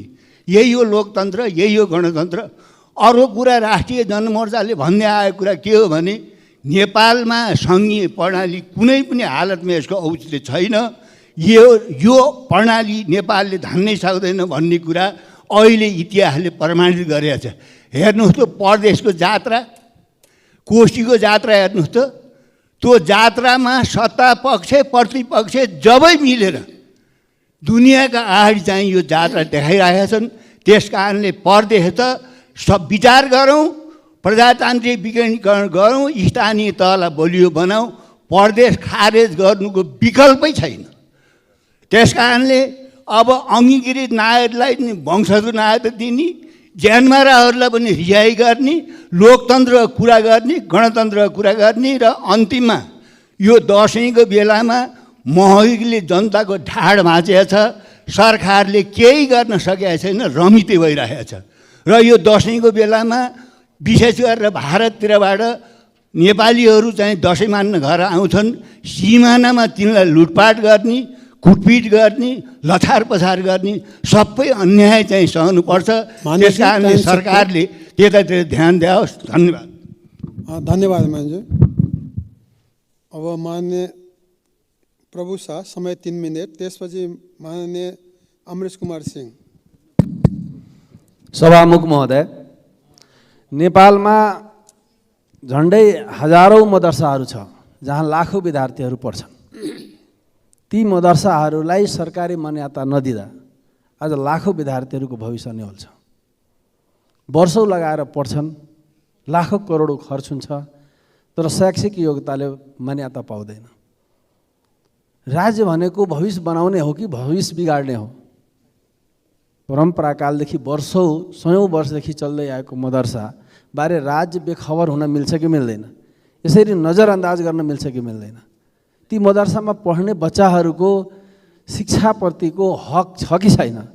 नेपालको संविधानले भनेको छ कि हरेक शिक्षा मौलिक हक हुनेछ, आधारभूत शिक्षा निःशुल्क हुनेछ। यो मदरसामा पढ्ने बच्चाहरूको हकमा लागू हुन्छ कि हुँदैन? मदरसामा पढाउने र पढ्ने व्यक्तिहरू नेपाली हुन् कि होइन? यदि नेपाली हुन् भने त्यसले यो हक राख्छ कि राख्दैन? यदि राख्छ भने ती मदरसाहरूलाई सरकारी मान्यता दिने व्यवस्था होस्। इङ्ग्लिस अङ्ग्रेजीको मान्यता हुने, सरकारी मान्यता हुने, सरकारी स्कुलहरूले इङ्ग्लिस पढाउन हुने, तर नेपालकै मुसलमानको भाषामा त्यो मदरसा पढाउन नहुने, त्यसले निःशुल्क नपाउने, आफ्नै खर्चमा गर्दा यदि गलत हो भने राज्यले रोक्नु पर्दैन र? यदि गलत छ भने बन्द गर्नु पर्यो, यदि सही हो भने त्यसलाई कानुनी वैधानिकता दिनु पर्यो। आज हामी हेरिरहेछौँ मदरसाकामा पढ्ने बच्चाहरू सायद कुनै अपराध गरिरहे जस्तो बोध गर्छ। बच्चाले थाहा हुँदैन मैले के गरिरहेछु, पढ्छन्, जब पढेर फाइनल गर्छन् उसले कुनै मान्यता पाइरहेको हुँदैन। त्यसैले म सरकारलाई यसमा गम्भीर हुन र संवैधानिक हक त्यो मदरसाको बच्चाले पनि पाउनुपर्छ। मुस्लिमहरूको अलग पहिचान स्वीकारिएको छ संविधान त। यदि मुस्लिमको पहिचान स्वीकार्ने हो भने उसको विरासतलाई पनि स्वीकार्नुपर्छ, त्यसलाई पनि आधुनिक बनाउनुपर्छ र त्यसलाई पनि नेपाल निर्माणको लागि उपयोगी बनाउनुपर्छ। यस अर्थमा पनि म पहिला सरकारसँग आग्रह गर्न चाहन्छु कि मदरसाको लागि छुट्टै ऐन ल्याउनुहोस्, मदरसा बोर्ड बनाउनुहोस्, मदरसाहरूलाई आधुनिक बनाउनुहोस्। त्यसलाई खालि धार्मिक बनाएर जसरी अरूलाई परम्परागत शिक्षा भनेर नजरअन्दाज गर्ने, त्यसलाई व्यवस्था गर्ने गल्ती नगर्नुहोस्। मदरसामा मात्र धार्मिक पढाइ हुँदैन, मोडर्न पढाइ पनि हुन्छ, प्राविधिक पढाइ पनि हुन्छ। त्यसलाई नजरअन्दाज गरेर एउटा ठुलो कम्युनिटीलाई हुम्लेट गर्ने काम जो गरिरहेछन् यसलाई म सच्याउन आग्रह गर्न चाहन्छु र सरकारले छिट्टै मदरसा ऐन ल्याओस्, मदरसा बोर्ड गठन गरोस् भन्ने माग गर्न चाहन्छु। धन्यवाद। धन्यवाद मान्यजी। अब माननीय अमृत कुमार सिंह, समय 3 मिनट, त्यसपछि माननीय योगेन्द्र मण्डल। सम्मानीय सभामुख महोदय, आज देशको अवस्था जटिल छ। जटिलताको कारक सत्ता गठबन्धन सरकार छ। म एउटा कुरा बुझ्न सकिनँ कि कुनसुकै परीक्षामा यदि एउटा सिपाही इक्जाम दिन्छ, सिपाहीको लागि ऊ फेल भयो भने जागिर पाउँछ? पाउँदैन। जब एउटा सिपाही पाउँदैन तर यहाँ न्यायाधीशको जाँच दिन्छ, फेल हुन्छ र उसले न्यायाधीशको नियुक्ति पाउँछ। र त्यो ती मात्र होइन, कति लाजमर्दो कुरा हो। यो सरकारले त वास्तवमा एक चुलो पानीमा डुबेर मर्नुपर्ने। किनभने जो एकजना मात्र लिखित पास गरेछ, त्यो एकजना लिखित पास गरेलाई त्यसलाई पनि वरियता क्रममा तल हालिदिएछ। फेल हुनेले माथि यो देशकै इन्कम्पिटेन्टले चलाउने। दोस्रो कुरा, सरकारले के मेसेज दिन खोजिरहेछ कि डाक्टर बन्छ भने तिमीलाई पिटाई खानुपर्छ। यो डाक्टरको देश हुन सक्दैन, प्रोफेसरको देश हुन सक्दैन। जो हत्या गर्छ त्यसलाई राष्ट्रपतिले ससम्मान विदाई गर्छ। विदाई कति दिनमा थाहा छैन, तर छोड्नुभयो। त्यो अबिरको मालाहरूको जात्रा देखाएको थियो। यसैको लागि राष्ट्रपति बन्ने हो। राष्ट्रपतिलाई संविधानभन्दा माथि जाने छैन। संवैधानिक राज्यको मान्यतामा अपराधी अपराधी हुन्छ। तर विगतदेखि सरकार नेपाललाई मजदुरको देश बनाउन खोजिएको छ। डाक्टरको देश होइन, प्रोफेसरको देश होइन, वकिलको देश होइन, शिक्षितको देश होइन। कि दलीय भागभण्डामा जे पनि गर्न छुट पाइन्छ? के मेरो निर्वाचन क्षेत्रमा जुन निर्वाचन गराउने निर्वाचन अधिकृतको दोष यति थियो कि म मन्त्री बने त्यस कारण न्यायाधीश बनेन? ऊ पनि कानुनकै मान्छे थियो। तर कानुन मन्त्रीजीलाई मरेको भूत प्रेतको पनि भोट खसाइदिएको लेजिटिमाइज गरेपछि उसले आज न्यायाधीशको कुर्सीमा बस्न पाए। यस्तो हिपोक्रेसी त म कहीँ पनि देखाएको थिइनँ। मन्त्री बन्नुभन्दा पहिला पुरा उपदेश फलाक्दैन थियो कि म देश र जनताको लागि हो, अपराधी देशको लागि, असक्षम देशको लागि। यो कुरा सम्य छैन। साथसाथै मैले आज के कारण हो, म एक कारण जान्न चाहन्छु। यदि सरकारले भनेन भने म अर्को संसदको बैठकमा म कारण बताउँछु कि यही सरकारको पालामा देशको जातीय दङ्गा, धार्मिक दङ्गा किन बढिरहेछ? सरकारको संलग्नतामा छ। म सरकारमाथि आरोप गर्छु, आरोप प्रमाणित गर्छु कि सरकारको निर्णयता, सरकारको संलग्नतामा देश आज जातीय र धार्मिक द्वन्द्वमा फसाएर देशलाई बर्बाद पार्न खोज्दैछ। सरकारले यसको बारेमा प्रश्न हुनुपर्छ, जवाब दिनुपर्छ। आजको दिनमा सर्लाहीकै घटना छु। म संयोगले सर्लाहीमै थिएँ। मेरो निर्वाचनमा क्षेत्रमा सदरमुकाम पर्दैन, तर सदरमुकाममा कर्फ्यू लाग्यो। तर नेपाल पुलिस र सशस्त्रले कर्फ्यूलाई कार्यान्वयन गर्न सक्ने हैसियतमा रहेन। सेना उतार्नु पर्यो। अब सामान्य ल एन्ड अर्डर अफ सेनाको बसको कुरा भयो। नेपाली सेनाले गएपछि मात्रै पेट्रोलिङ गरेपछि बल्ल अलिअलि शान्ति, त्यो पनि लगातार कति दिन भयो। म धर्म सक्यो 1 मिनट थपियो सभामुख जसम्म विनम्र छ। एकातिर हामी एसीमा बसेर तलबत्ता खाइरहेछौँ, नेपालगञ्जमा दङ्गा भइरहेछ। कि हामी यसैको लागि तलबत्ता खाइरहेछौँ कि हाम्रो देश जलिरहोस्? निरो जस्तै रोम जलिरहेको थियो, निरो बाँसुरी बजाइरहेको थिए। हामी सरकारसँग प्रश्न चाहन्छु। टाइम सक्यो मान्यज्यू। हस्, धन्यवाद। मान्य योगेन्द्र मण्डलजी, समय 3 मिनट, त्यसपछि मान्य रमा कोइराला पौडेल। सम्मान्य सभामुख महोदय, हामी सबैले भन्छौँ सामुदायिक विद्यालयको शैक्षिक गुणस्तर खतम छ, सुधार गर्नुपर्छ। अर्कोतिर सामुदायिक विद्यालयमा पढ्ने विद्यार्थीहरूको बारेमा हामीले सम्झिँदाखेरि कस्ता विद्यार्थीहरू, कस्ता फ्यामिलीका विद्यार्थीहरू त्यहाँ पढ्छन्, हामीसँग छर्लङ्ग हुन्छ त्यसको जवाब भनेको विपन्न गरिब विकट ठाउँका समुदायका मान्छेहरूको बालबच्चाहरू सामुदायिक विद्यालयमा पढ्छन् भनेपछि गुणस्तर खतम छ भनेपछि गरिब बच्चाहरू त्यहाँ पढ्ने बच्चाहरू राम्रो पढाइ पाइरहेको छैन भनेदेखि रिजल्ट के दिन्छ? म के भन्छु भनेदेखि नि गरिब सधैँ गरिब रहने, उसका गार्जेनहरू अहिले गरिब छन्, हामी गरिबका कुरा गरिरहेछन्, तर उसका बालबच्चालाई पनि हामी गरिबै बनाउँदैछौँ। र यसको दोषी को? हामी सशर्ती हेर्दा शिक्षकले पढाएन। म के भन्छु भने शिक्षक यसको दोषी होइन। दोषी त अर्कै रहेछ, दोषी त सरकार रहेछ। किनभनेदेखि नि सरकारले शिक्षाको लागि होइन, राणाकालीन कानुन शिक्षकहरूमाथि राख्ने, उनीहरूलाई दुखी तुल्याउने, उनीहरूको मनोबल खुस्काउने र उनीहरूलाई बाध्य पार्ने आन्दोलन गर्नलाई अब सम्झिनु सभामुख महोदय, शिक्षक स्कुल छोडेर काठमाडौँमा आएर आन्दोलन गर्न थाल्यो भने त्यो बालबच्चाहरूलाई कसले पढाउँछ अनि कसरी गुणस्तर शिक्षा हुन्छ? त्यसकारण शिक्षकहरूको माग, शिक्षकहरू दुखी छन् भन्ने केले प्रुफ हुन्छ भनेदेखि भर्खर आन्दोलन गर्दाखेरि सरकारले उनीसँग सम्झौता गर्यो। किन त्यस्तो परिस्थिति ल्याउँछ? यहाँ आउँदाखेरि विद्यालय छोडेर यहाँ आएर आन्दोलन गर्नुपर्ने? उनीहरूलाई त खुसी कसरी हुन्छ? उनीहरू विद्यालयमा बसेर उनीहरू बालबच्चालाई, विद्यार्थीलाई पठाउनु भनेर त्यो माहौल कसले क्रिएट गर्ने? त्यसकारण म एउटा जोडदार अपिल के हुन्छ, कम्तीमा सम्झौता भएको छ, त्यो सम्झौता चाहिँ यसरी पालना गरोस् सरकारले कि कहिले पनि शिक्षक चाहिँ यहाँ आएर विद्यालय छोडेर आएर आन्दोलनमा पर्नु नपरोस्। र अहिले भर्खर चाइनामा साफ एसियन गेम चलिरहेछ, त्यहाँ हाम्रो नेपालको कबड्डी, मैले थाहा पाए अनुसार अरू विधामा मेडल आउँछ आउँदैन, तर कबड्डीमा चाहिँ आउने भयो। र त्यही कबड्डीको क्याप्टेनले उसको हामीले मिडियामा हेर्दाखेरि नेपालमा एउटा कबड्डी हल पनि छैन, प्र्याक्टिकल गर्ने ठाउँ पनि छैन भन्ने कुरा सुन्न पाएँ। म सरकारसँग कम्तीमा एउटा कबड्डीको लागि प्र्याक्टिकल गर्न, उनीहरूलाई प्रशिक्षण गर्न उनीहरूलाई हल चाहिँ तत्काल बन्दोबस्त गरोस्, म जोडदार माग गर्दछु। धन्यवाद। धन्यवाद मान्यज्यू। माननीय रमा कोइराला पौडेल, समय 4 मिनट। त्यसपछि माननीय हरिप्रसाद उप्रेती। सम्माननीय सभामुख महोदय, सर्वप्रथम म नेपाल सरकारलाई हार्दिक धन्यवाद ज्ञापन गर्न चाहन्छु। आन्दोलनरत शिक्षकहरूसँग, सबै तहका शिक्षकहरू र विद्यालय कर्मचारीहरूसँग सम्झौता गर्यो र शिक्षकहरूलाई विद्यालय फर्काउने काम गर्यो, त्यसको लागि धन्यवाद। त्यसै गरी सभामुख महोदय, शिक्षा सेवा आयोगबाट निम्न माध्यमिक तहमा सिफारिस हुनुभएकी दृष्टिविहीन शिक्षिका जसलाई स्कुलमा पठाउँदाखेरि लमजुङमा उपयुक्त हामीसँग ठाउँ छैन, सुविधा छैन भनेर फिर्काउने काम भएको समाचारमा आएको छ। त्यो कार्यको म घोर भर्त्सना पनि गर्न चाहन्छु।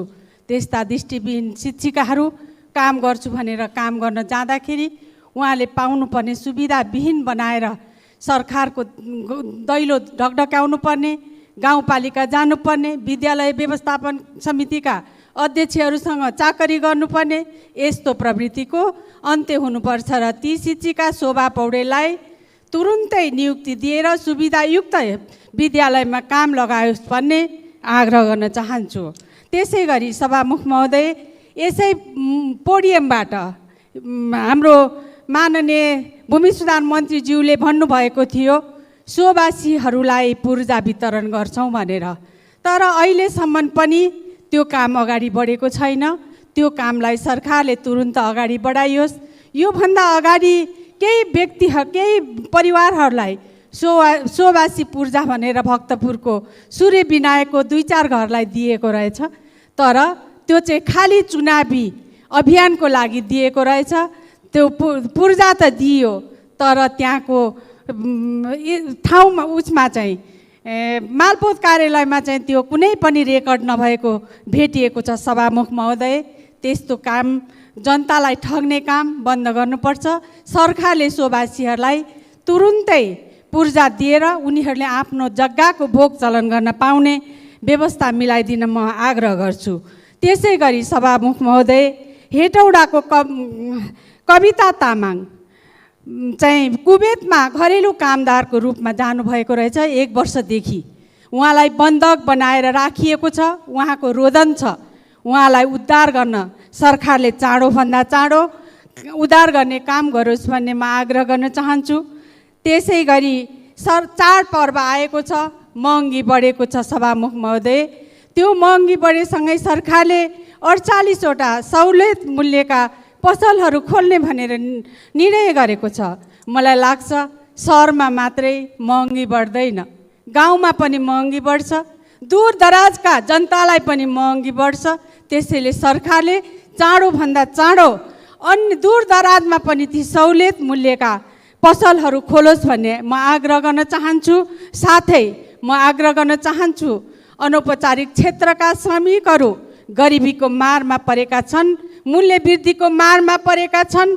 ती श्रमिकहरूका लागि सरकारले रासन कार्डको व्यवस्था चाँडोभन्दा चाँडो गरोस् भन्ने आग्रह गर्दै मेरो भनाइ अन्त्य गर्छु। धन्यवाद। जय नेपाल। धन्यवाद मान्यज्यू। मान्य हरिप्रसाद उप्रेती, समय 3 मिनट। के विषय होला?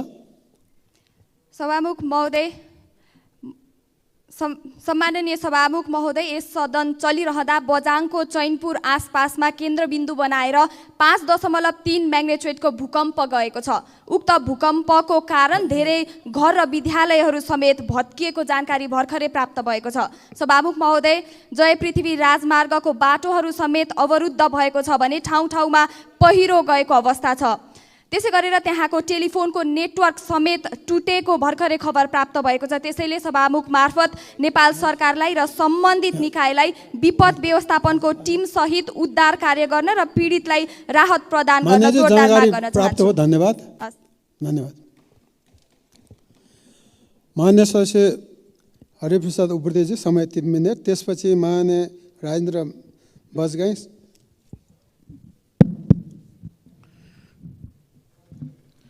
सम्माननीय सभामुख महोदय, सर्वप्रथम त चाइनामा भएको एसियन गेममा नेपाली खेलाडीहरूले प्राप्त गर्नुभएको वर्ल्ड रेकर्डलाई उहाँहरूलाई हार्दिक बधाई भन्न चाहन्छु।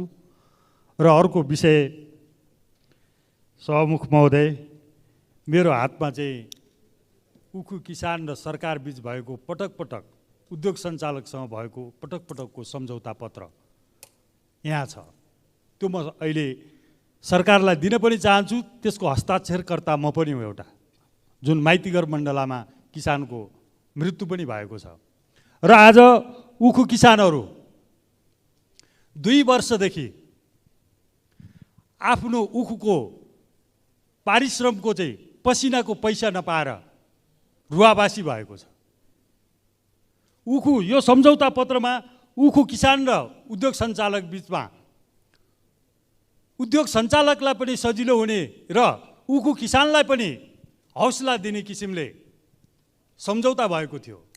उखु किसानलाई घाटा नलागोस् र चिनी मिल पनि उद्योग पनि राम्रोसँग सञ्चालन होस् भनेर उखु किसानलाई उखुको रेट बढाउनु पर्ने ठाउँमा त्यो रेटको बदलामा अनुदान भनेर राखियो। त्यो अनुदानको रकम ऋणमा खेती गर्ने किसानहरूले 2 वर्षदेखि पाइराखेको छैन। ग्रुपका ग्रुप डेलिगेसन आउँछ, त्यो किसान दिनभरि बिहानदेखि बेलुकासँग उखु घारीभित्र पसेर पसिना बगाउने किसान यहाँ आएर खर्च गर्दै फेरि फर्किँदै खर्च गर्दै फेरि फर्किँदै गरेको छ। अहिले दसैँ उखुको पैसा आउँछ र दसैँ मनाउँछौँ भनेर उखु किसानहरू चाहिँ आशा गरिराखेका छन्। त्यो अवस्थामा हामी दसैँमा जाँदाखेरि हामी मासु र भात खाने त्यो किसानहरूले चाहिँ नुन र भात खान नसक्ने अवस्था पुगेको छ। त्यो अनुदानको रकम यस सम्झौता पत्रमा के भनिएको छ भने उद्योगीहरूले जुन उद्योगीले उखु किसानको पैसा दिँदैन उसको घर घरानाबाट असुल गर्ने र उसका आम्दानीका स्रोतहरूलाई बन्द राख्ने र उजुरी पत्रद्वारा चाहिँ उसलाई चाहिँ पकड्ने भनिएको छ। अब सरकारले नै दिनुपर्ने अनुदान रकम 2 वर्षदेखि देखिरहेको छैन। अब यो सरकारलाई के गर्ने? अर्कोतिर किसानहरूले दुधमा आत्मनिर्भर हुनको निम्ति किसानहरू कम्मर कसेर लागेका किसानहरू, गाई फारम भैँसी फारम खोलेर लागेका किसानहरू आज दुध उत्पादन गरेको छ तर डिडिसीले दुध लिँदैन। त्यो उत्पादन गरेको त्यत्रो खर्च गरेको ऋणमा लिएर फारम खोलेको त्यो किसानहरू आज नालामा दुध बगाउनु परेको छ। यो सरकार कसको हो? सरकार चलाउने भनेको कमिसन, भ्रष्टाचार र तस्करीको लागि मात्रै हो कि किसानहरूको लागि, जनताको दुःख पीडाको लागि हो? त्यो किसानहरूको समस्याको सम्बोधन गर्नको लागि हो। अर्को कुरा मान्यजी, समय सक्यो। मेरो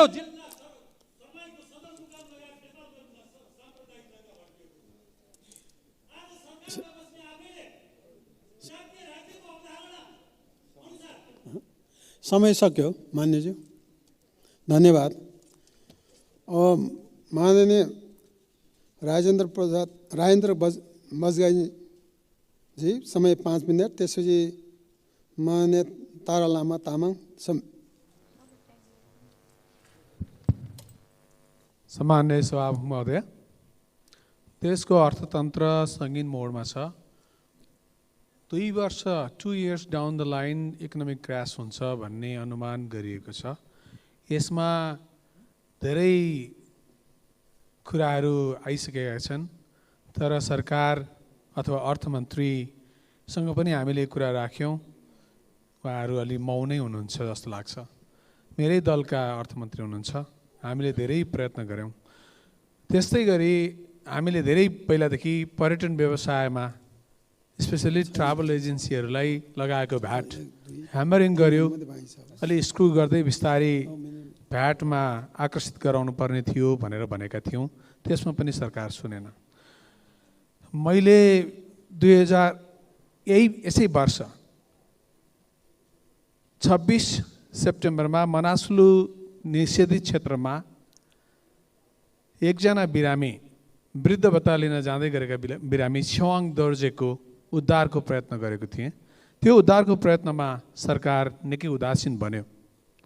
त्यसपछि त्यो UN क्राइ भयो। त्यसपछि सम्पादकीयहरू पनि आए।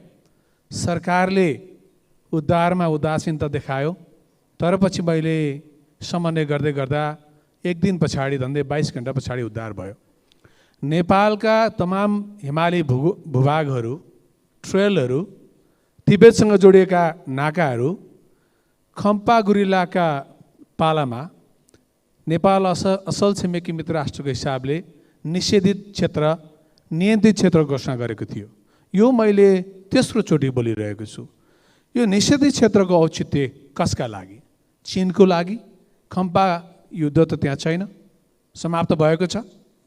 त्यसपछि यो कसका लागि? हाम्रा लागि अथवा गृह प्रशासनको पर्मिट वितरण र बेच्नको लागि?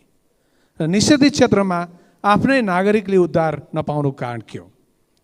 मैले जननिर्वाचित प्रधानमन्त्री बिपी कोइरालाले स्थापित गरेको नेपाल चीन सम्बन्धको रोडम्याप भत्काउने किसिमको रेड चाइना भनेर संसारले पक्षपात गरिरहेको चीनलाई 1960 को सेप्टेम्बर 29 का दिन संयुक्त राष्ट्रसङ्घको 15औं महासभालाई बिपीले सम्बोधन गर्दै चीनलाई संयुक्त राष्ट्रसङ्घको सदस्यको रूपमा प्रस्तुत गर्नुभएको थियो। त्यसै गरी एक चीन नीति भनेर ढाडस दिँदै बिपीले नै 1960 मा चीनमा नेपाली दूतावास, नेपालमा चिनिया दूतावासको सम्भावना खोल्नु भएको थियो। दुई देशबीचको यो सम्बन्ध पछि नेपाल चीन सीमा रेखाङ्कन भएको थियो। बिपीले समकक्षीय झाओलाईलाई पोखराको फेवातालमा सैर गराउँदै शान्ति र मैत्री सम्झौतामा हस्ताक्षर गराउनु भएको थियो। त्यसपछि यो सम्बन्धलाई पञ्चायतले उपभोग गर्यो। त्यसपछि हामीले पछिल्लो समयमा गिरिजाप्रसाद कोइरालाज्यूले 2008 मा बेजिङ ओलम्पिकमा सम्भावित खतरा महसुस गरेको चिनिया कूटनीतिक नियोगका साथीहरूलाई सगरमाथाको एरियल भ्रमण गराउनु भयो। फ्लाइटमा सगरमाथा र नाकाहरूको अवलोकन गराउनु भयो। त्यसै गरी तत्कालीन गृहमन्त्रीलाई कृष्णप्रसाद सिटौलाज्यू हाम्रो श्रोतेय नेता हुनुहुन्छ, उहाँलाई चीन पठाउनु भयो। हामीले 2008 मा 8 पछि भर्खरै करिब 3 वर्ष अगाडि नारायण खड्का माननीय परराष्ट्र मन्त्रीज्यूलाई ताइवान एग्रेसनमा पनि पठायौँ। मैले यहाँ के स्पष्ट गर्न खोजेँ भने हामीले अहिले साउथ चाइना सी, फिलिपिन्स सीको चिन्ता गरिरहेका छौँ, ताइवानको चिन्ता गरिरहेका छौँ। भर्खरै पनि सम्पन्न भ्रमणमा त्यो गऱ्यौँ। तर हाम्रो हिमाली भूभाग, हाम्रो सीमाको बारेमा हामीले चिन्ता गरेका छैनौँ। यसअघि पनि यो सम्मानित सदनमा मैले रसियन सेनामा भर्ती भएका नेपाली युवाहरूको बारेमा बोलेको थिएँ। मैले देखेको छु कि रसियन सेनामा भर्ती भएका नेपाली युवाहरूको देहान्त भएको डेथ सर्टिफिकेट कुनै अन्तर्राष्ट्रिय छापाहरूले छाप्दैछन्। मैले यहाँ के स्पष्ट गर्न खोजेँ भने हाम्रा परराष्ट्र मन्त्रीज्यूको अनभिज्ञता अज्ञानता म भन्दैन, तर उहाँले ताइवानको बारेमा नेपालको प्रधानमन्त्रीलाई कि भ्रममा पार्नुभयो अथवा रुसी सेनामा गएका नेपालीहरूको बारेमा उहाँको भनाइ के छ? मान्य सचिव, समय सक्यो। धन्यवाद। जय नेपाल। धन्यवाद मान्य सचिव। माननीय तारा लामा तामाङ, समय 3 मिनट। त्यसपछि माननीय सरिता भुसाल। सम्मान्य सभामुख महोदय, सबभन्दा पहिले त आज प्रमुख प्रतिपक्षी दलको नेता हाम्रो अध्यक्षले बोल्नु भएको छ र सरकारले शिक्षकहरूसँग गरेको सम्झौताको लागि मात्र नभएर कार्यान्वयन गर्नु पर्यो, समग्र शिक्षा क्षेत्रलाई राम्रो बनाउनु पर्यो भन्नुभएको छ। मेरो कुरो पनि त्यही छ र यसले शिक्षामा राम्रो पनि गर्नेछ। र हुन त यो सरकार अब जति भने पनि आफूले आफ्नो लागि जे गर्नुपर्ने त्यो गर्दा रहेछन्। शिक्षकहरूको सन्दर्भमा पनि सम्झौता गरेर आफू अनुकूल व्याख्या नगरोस् भन्ने सचेत गराउन चाहन्छु। परीक्षा फेल भयो, फेल भएको नतिजा थाहा नपाउँदै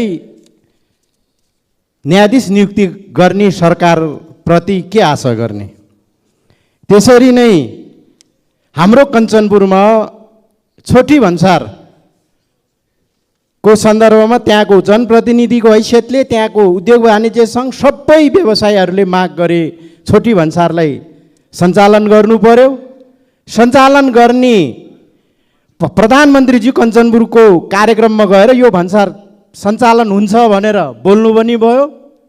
तर बोल्नु भएपछि त्यहाँको उद्योग वाणिज्य सङ्घ जनताहरू खुसी भएर त्यहाँ रहेको भन्सार कार्यालयको सरसफाइ गर्ने भनेर बुट्यानहरू सफा गर्दाखेरि त्यहाँको वार्ड अध्यक्षलाई मुद्दा लगाएर यहीँको मन्त्रालयहरूबाट फोन गरेर उहाँलाई मुद्दा लगाएको छ, मुद्दा चलिराखेको छ। र त्यहाँ जनताले मागेको छोटी भन्सार राजस्व उठ्या छैन भन्छन्। सरकारकै सेटिङमा त्यो छोटी भन्सार नचलाएको भन्ने त्यहाँको आरोप छ।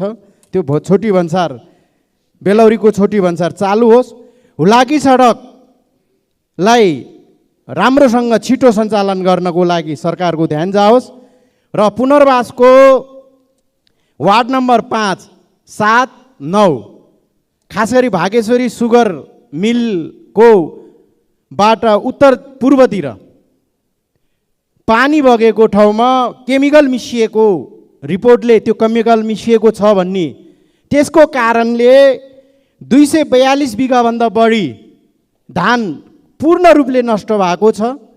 110 बिघाभन्दा बढी उखु खेती काम नलाग्ने गरी क्षति भएको छ। यसको तुरुन्त छानबिन गरेर कृषकलाई दसैँको मुखमा धान बेचेर केही काम गरौँला, केही खाउँला भन्ने किसानलाई अप्ठ्यारोमा पारेको छ। त्यसकारणले त्यो किसानहरूलाई राहतको लागि म नेपाल सरकारसँग अनुरोध गर्छु। मान्य सदस्य, समय सकियो। धन्यवाद। नमस्कार। मान्य सदस्य श्री सरिता भुसाल, समय 3 मिनट। त्यसपछि मान्य सदस्य श्री वासुदेव घिमिरे। सम्माननीय सभामुख महोदय, कुनै पनि मुलुकको विकास त्यस क्षेत्रमा गरिएको शैक्षिक लगानी तथा शिक्षाको स्तरमा निर्भर रहन्छ। हाम्रो देशमा उच्च शिक्षाको अध्ययनको लागि त्रिभुवन विश्वविद्यालय लगायत अन्य विश्वविद्यालयको स्थापना गरिएको छ। सुरुमा उच्च शिक्षाको अभिभार त्रिभुवन विश्वविद्यालयले लिने व्यवस्थाका कारण यसको सम्पूर्ण भार सरकारमा मात्रै केन्द्रित रहन गयो। विद्यार्थीको बढ्दो चापका कारण उच्च शिक्षा प्रदानको अभिभार राज्यले मात्रै थेक्न सकेन, जसको फलस्वरूप 2034 सालमा त्रिभुवन विश्वविद्यालयले जनसहभागितामा आधारित रहेर देशका विभिन्न ठाउँमा सामुदायिक क्याम्पस खोल्ने स्वीकृति प्रदान गर्यो। तत्पश्चात समुदायको प्रत्यक्ष सहभागितामा सामुदायिक क्याम्पसको स्थापना, सञ्चालन र व्यवस्थापन हुन थाल्यो। सभामुख महोदय, समुदायबाट समुदायको हितको लागि नाफारहित ढङ्गले सञ्चालित सामुदायिक क्याम्पसको सङ्ख्या 537 रहेको छ। उच्च शिक्षाको अधिकांश भार बोकेका यी सामुदायिक क्याम्पसहरूमा खास गरी समाजका बुद्धिजीवी, शिक्षाप्रेमी, दानवीरदाताहरूले आफ्नो क्षमता अनुसार नगद, श्रम, जमिन दान दिएर वा चन्दा उठाएर भौतिक पूर्वाधार निर्माण गरी देशका कुना काप्चामा शिक्षाको ज्योति छर्ने काम गरेका छन्।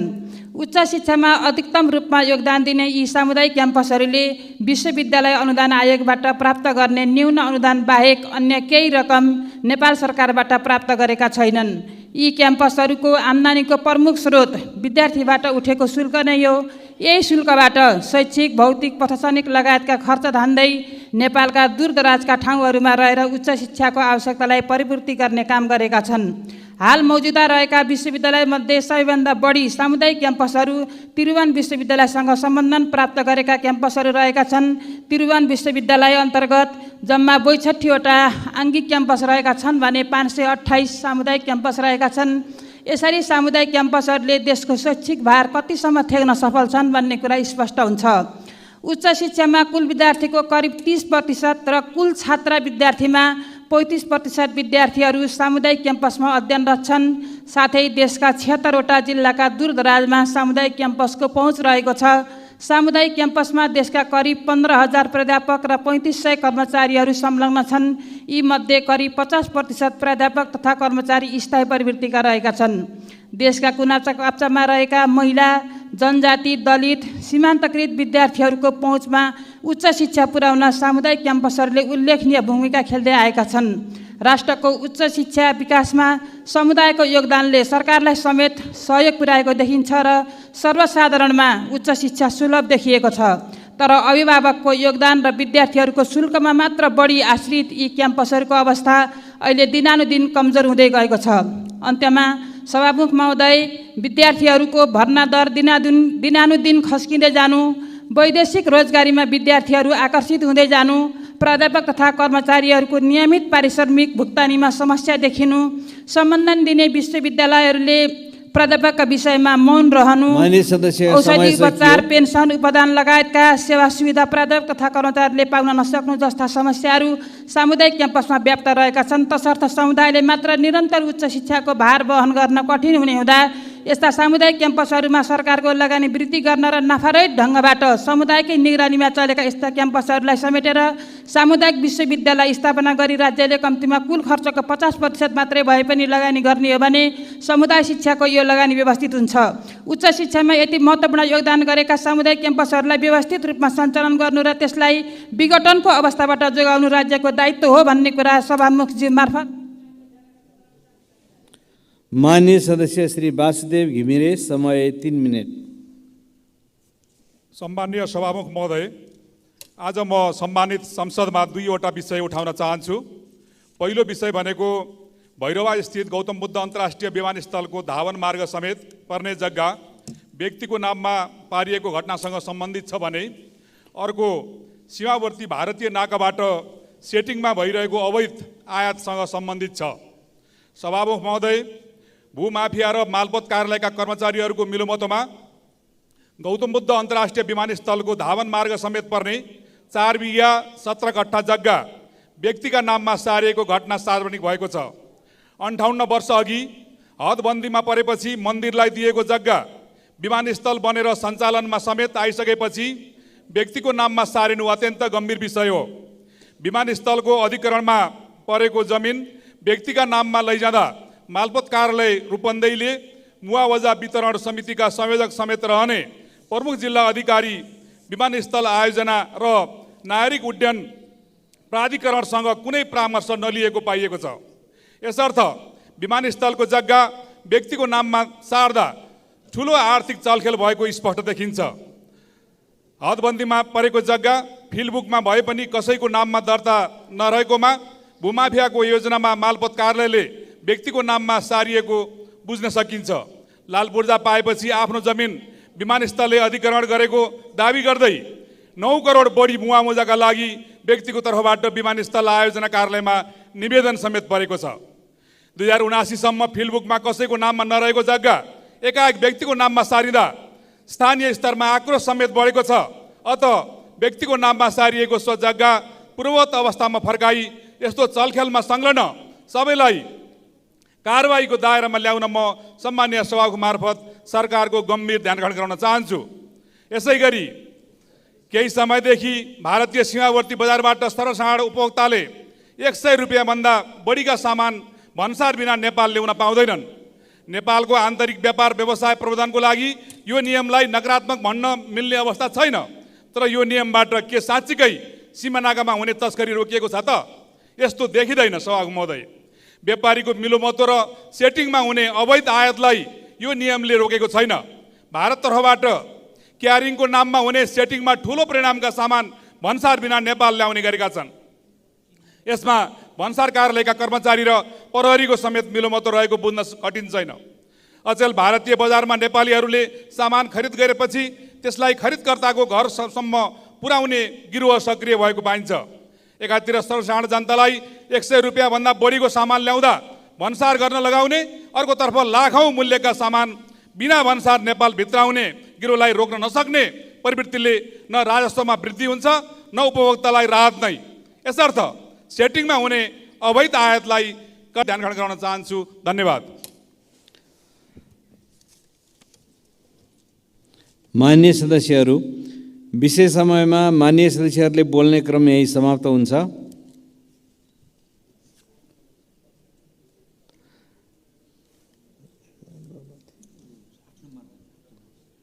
माननीय सदस्यहरू, विद्युत विधेयक 2080लाई प्रस्तुत गर्न अनुमति माग्ने प्रस्तावमाथि प्रतिनिधि सभा नियमावली 2079 को नियम 105 बमोजिम माननीय सदस्य श्री प्रेम सुवालबाट विरोधको सूचना प्राप्त हुन आएको बेहोरा जानकारी गराउँछु। माननीय सदस्यहरू, अब उक्त विधेयकलाई प्रस्तुत गर्न अनुमति माग्ने प्रस्तावमाथि विरोधको सूचना दिनुहुने प्रस्तावक माननीय सदस्य श्री प्रेम सुवाललाई उक्त विरोध गर्नुपर्नाको कारण सहित संक्षिप्त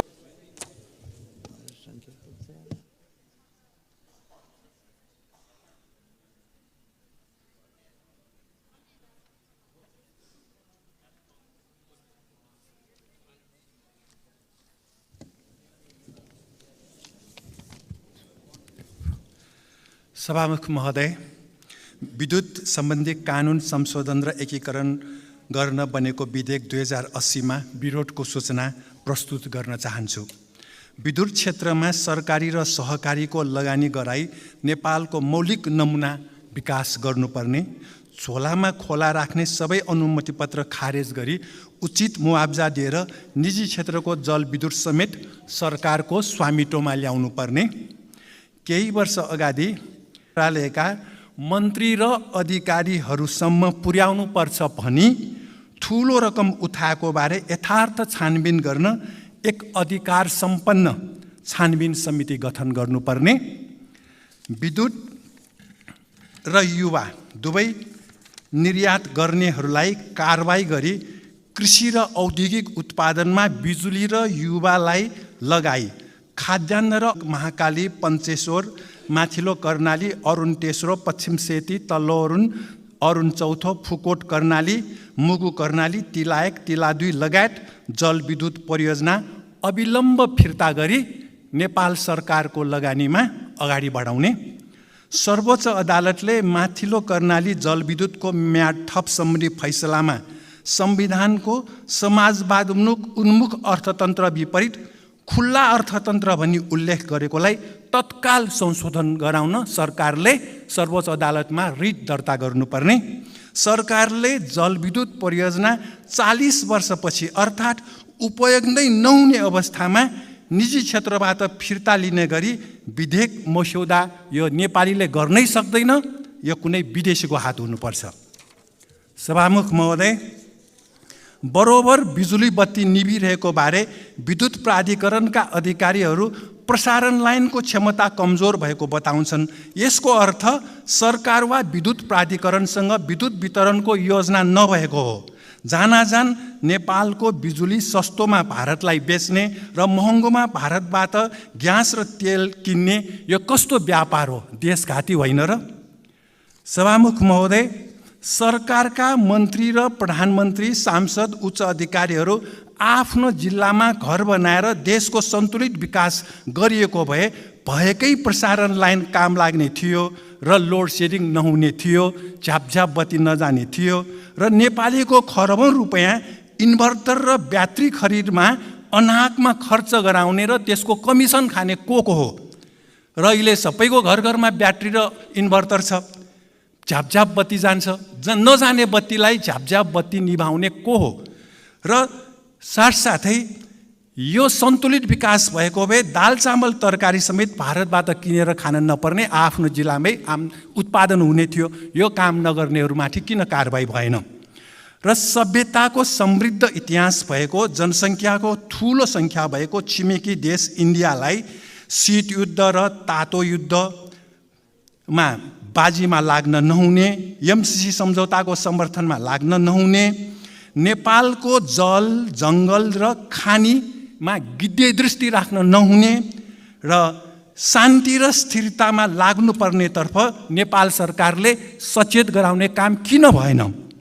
ललिता निवासको सरकारी जग्गा 143 रोपनी व्यक्तिको नाममा दर्ता र ठमेलको बौद्ध विहारको 26.5 रोपनी सार्वजनिक कम्बल फोक्री र बगैँचा व्यक्तिको नाममा दर्ता गराउनेहरूमाथि कारबाही नहुनुमा 46 साल यताका सबै प्रधानमन्त्री र मन्त्रीहरू दोषी किन छैनन्?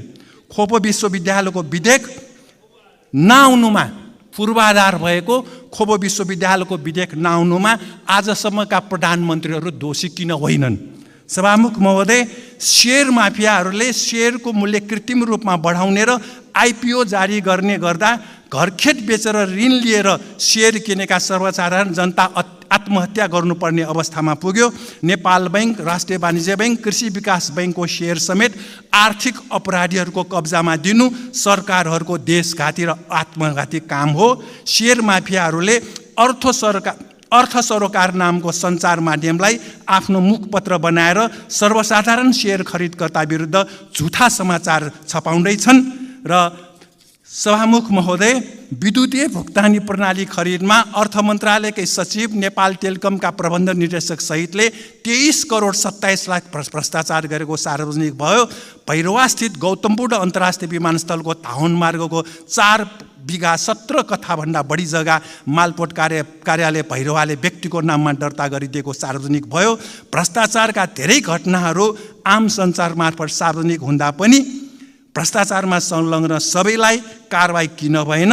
के सरकार अपराधीहरूको संरक्षक हो र? सभामुख महोदय, समय सकियो। धन्यवाद।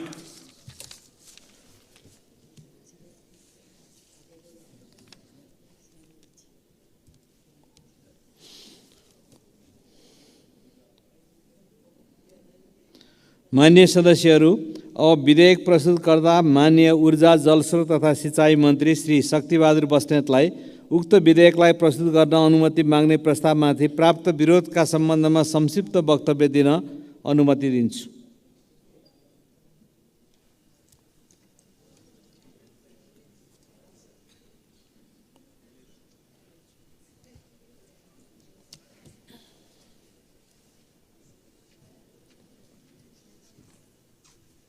संविधान सभाबाट हामीले संविधान निर्माण गर्यौँ। संविधान निर्माण भइसकेको समय केही वर्ष बितिसकेको छ, तथापि अहिले पनि हाम्रा कैयन कानुनी व्यवस्थाहरू पूर्ववत संविधान अनुरूप बनेका कानुनहरू अहिले पनि सक्रिय रहेको अवस्था छ र ती सबै कानुनहरूलाई संविधान अनुकूल बनाउँदै लैजानुपर्ने आवश्यकता छ। अलिअलि यहाँ संवैधानिक दुर्घटनाका कुराहरू पनि उठिरहेका छन्। संवैधानिक दुर्घटनाको प्रसङ्गबारे पनि अलिअलि चर्चा भइराखेको छ। संविधानको भावना र अक्षरहरूलाई हामीले सम्मान गर्न सकेनौँ भने त्यति बेला संवैधानिक दुर्घटनाको जोखिम बढ्ने हुनसक्छ। हाम्रो संविधान, मैले यसो अघि यहाँ संविधानको बारेमा चर्चा हुँदै गर्दा फाल्गुन 1 गते बिदा सरकारले घोषणा गरेको सन्दर्भमा चर्चा भइराख्दा अलिकति मैले त्यो बारेमा सोचेँ। हाम्रो संविधानको प्रस्तावनाको दोस्रो प्यारामा प्रष्ट रूपमा लेखिएको रहेछ, स्मरण गर्दै, त्यो गौरवपूर्ण इतिहासलाई स्मरण गर्दै शहीद बेपत्ता एवं पीडित नागरिकहरूलाई सम्मान गर्दै भन्ने कुरा हाम्रो संविधानको प्रस्तावनामा लेखिएको छ। तर अब त्यसको सम्मान किन गरिएको, स्मरण किन गरिएको, यसो भयो भने संवैधानिक दुर्घटना हुन्छ, संविधानको यो खिलाफमा हुन्छ भन्ने कुरा त्यति तर्कसङ्गत जस्तो लाग्दैन। किनकि हामीले संविधानको सम्मान र भावना गरेर मात्र हामी संवैधानिक व्यवस्थाको रक्षा गर्न सक्छौँ। अझ हामी त हिजो कुनै बेला एउटै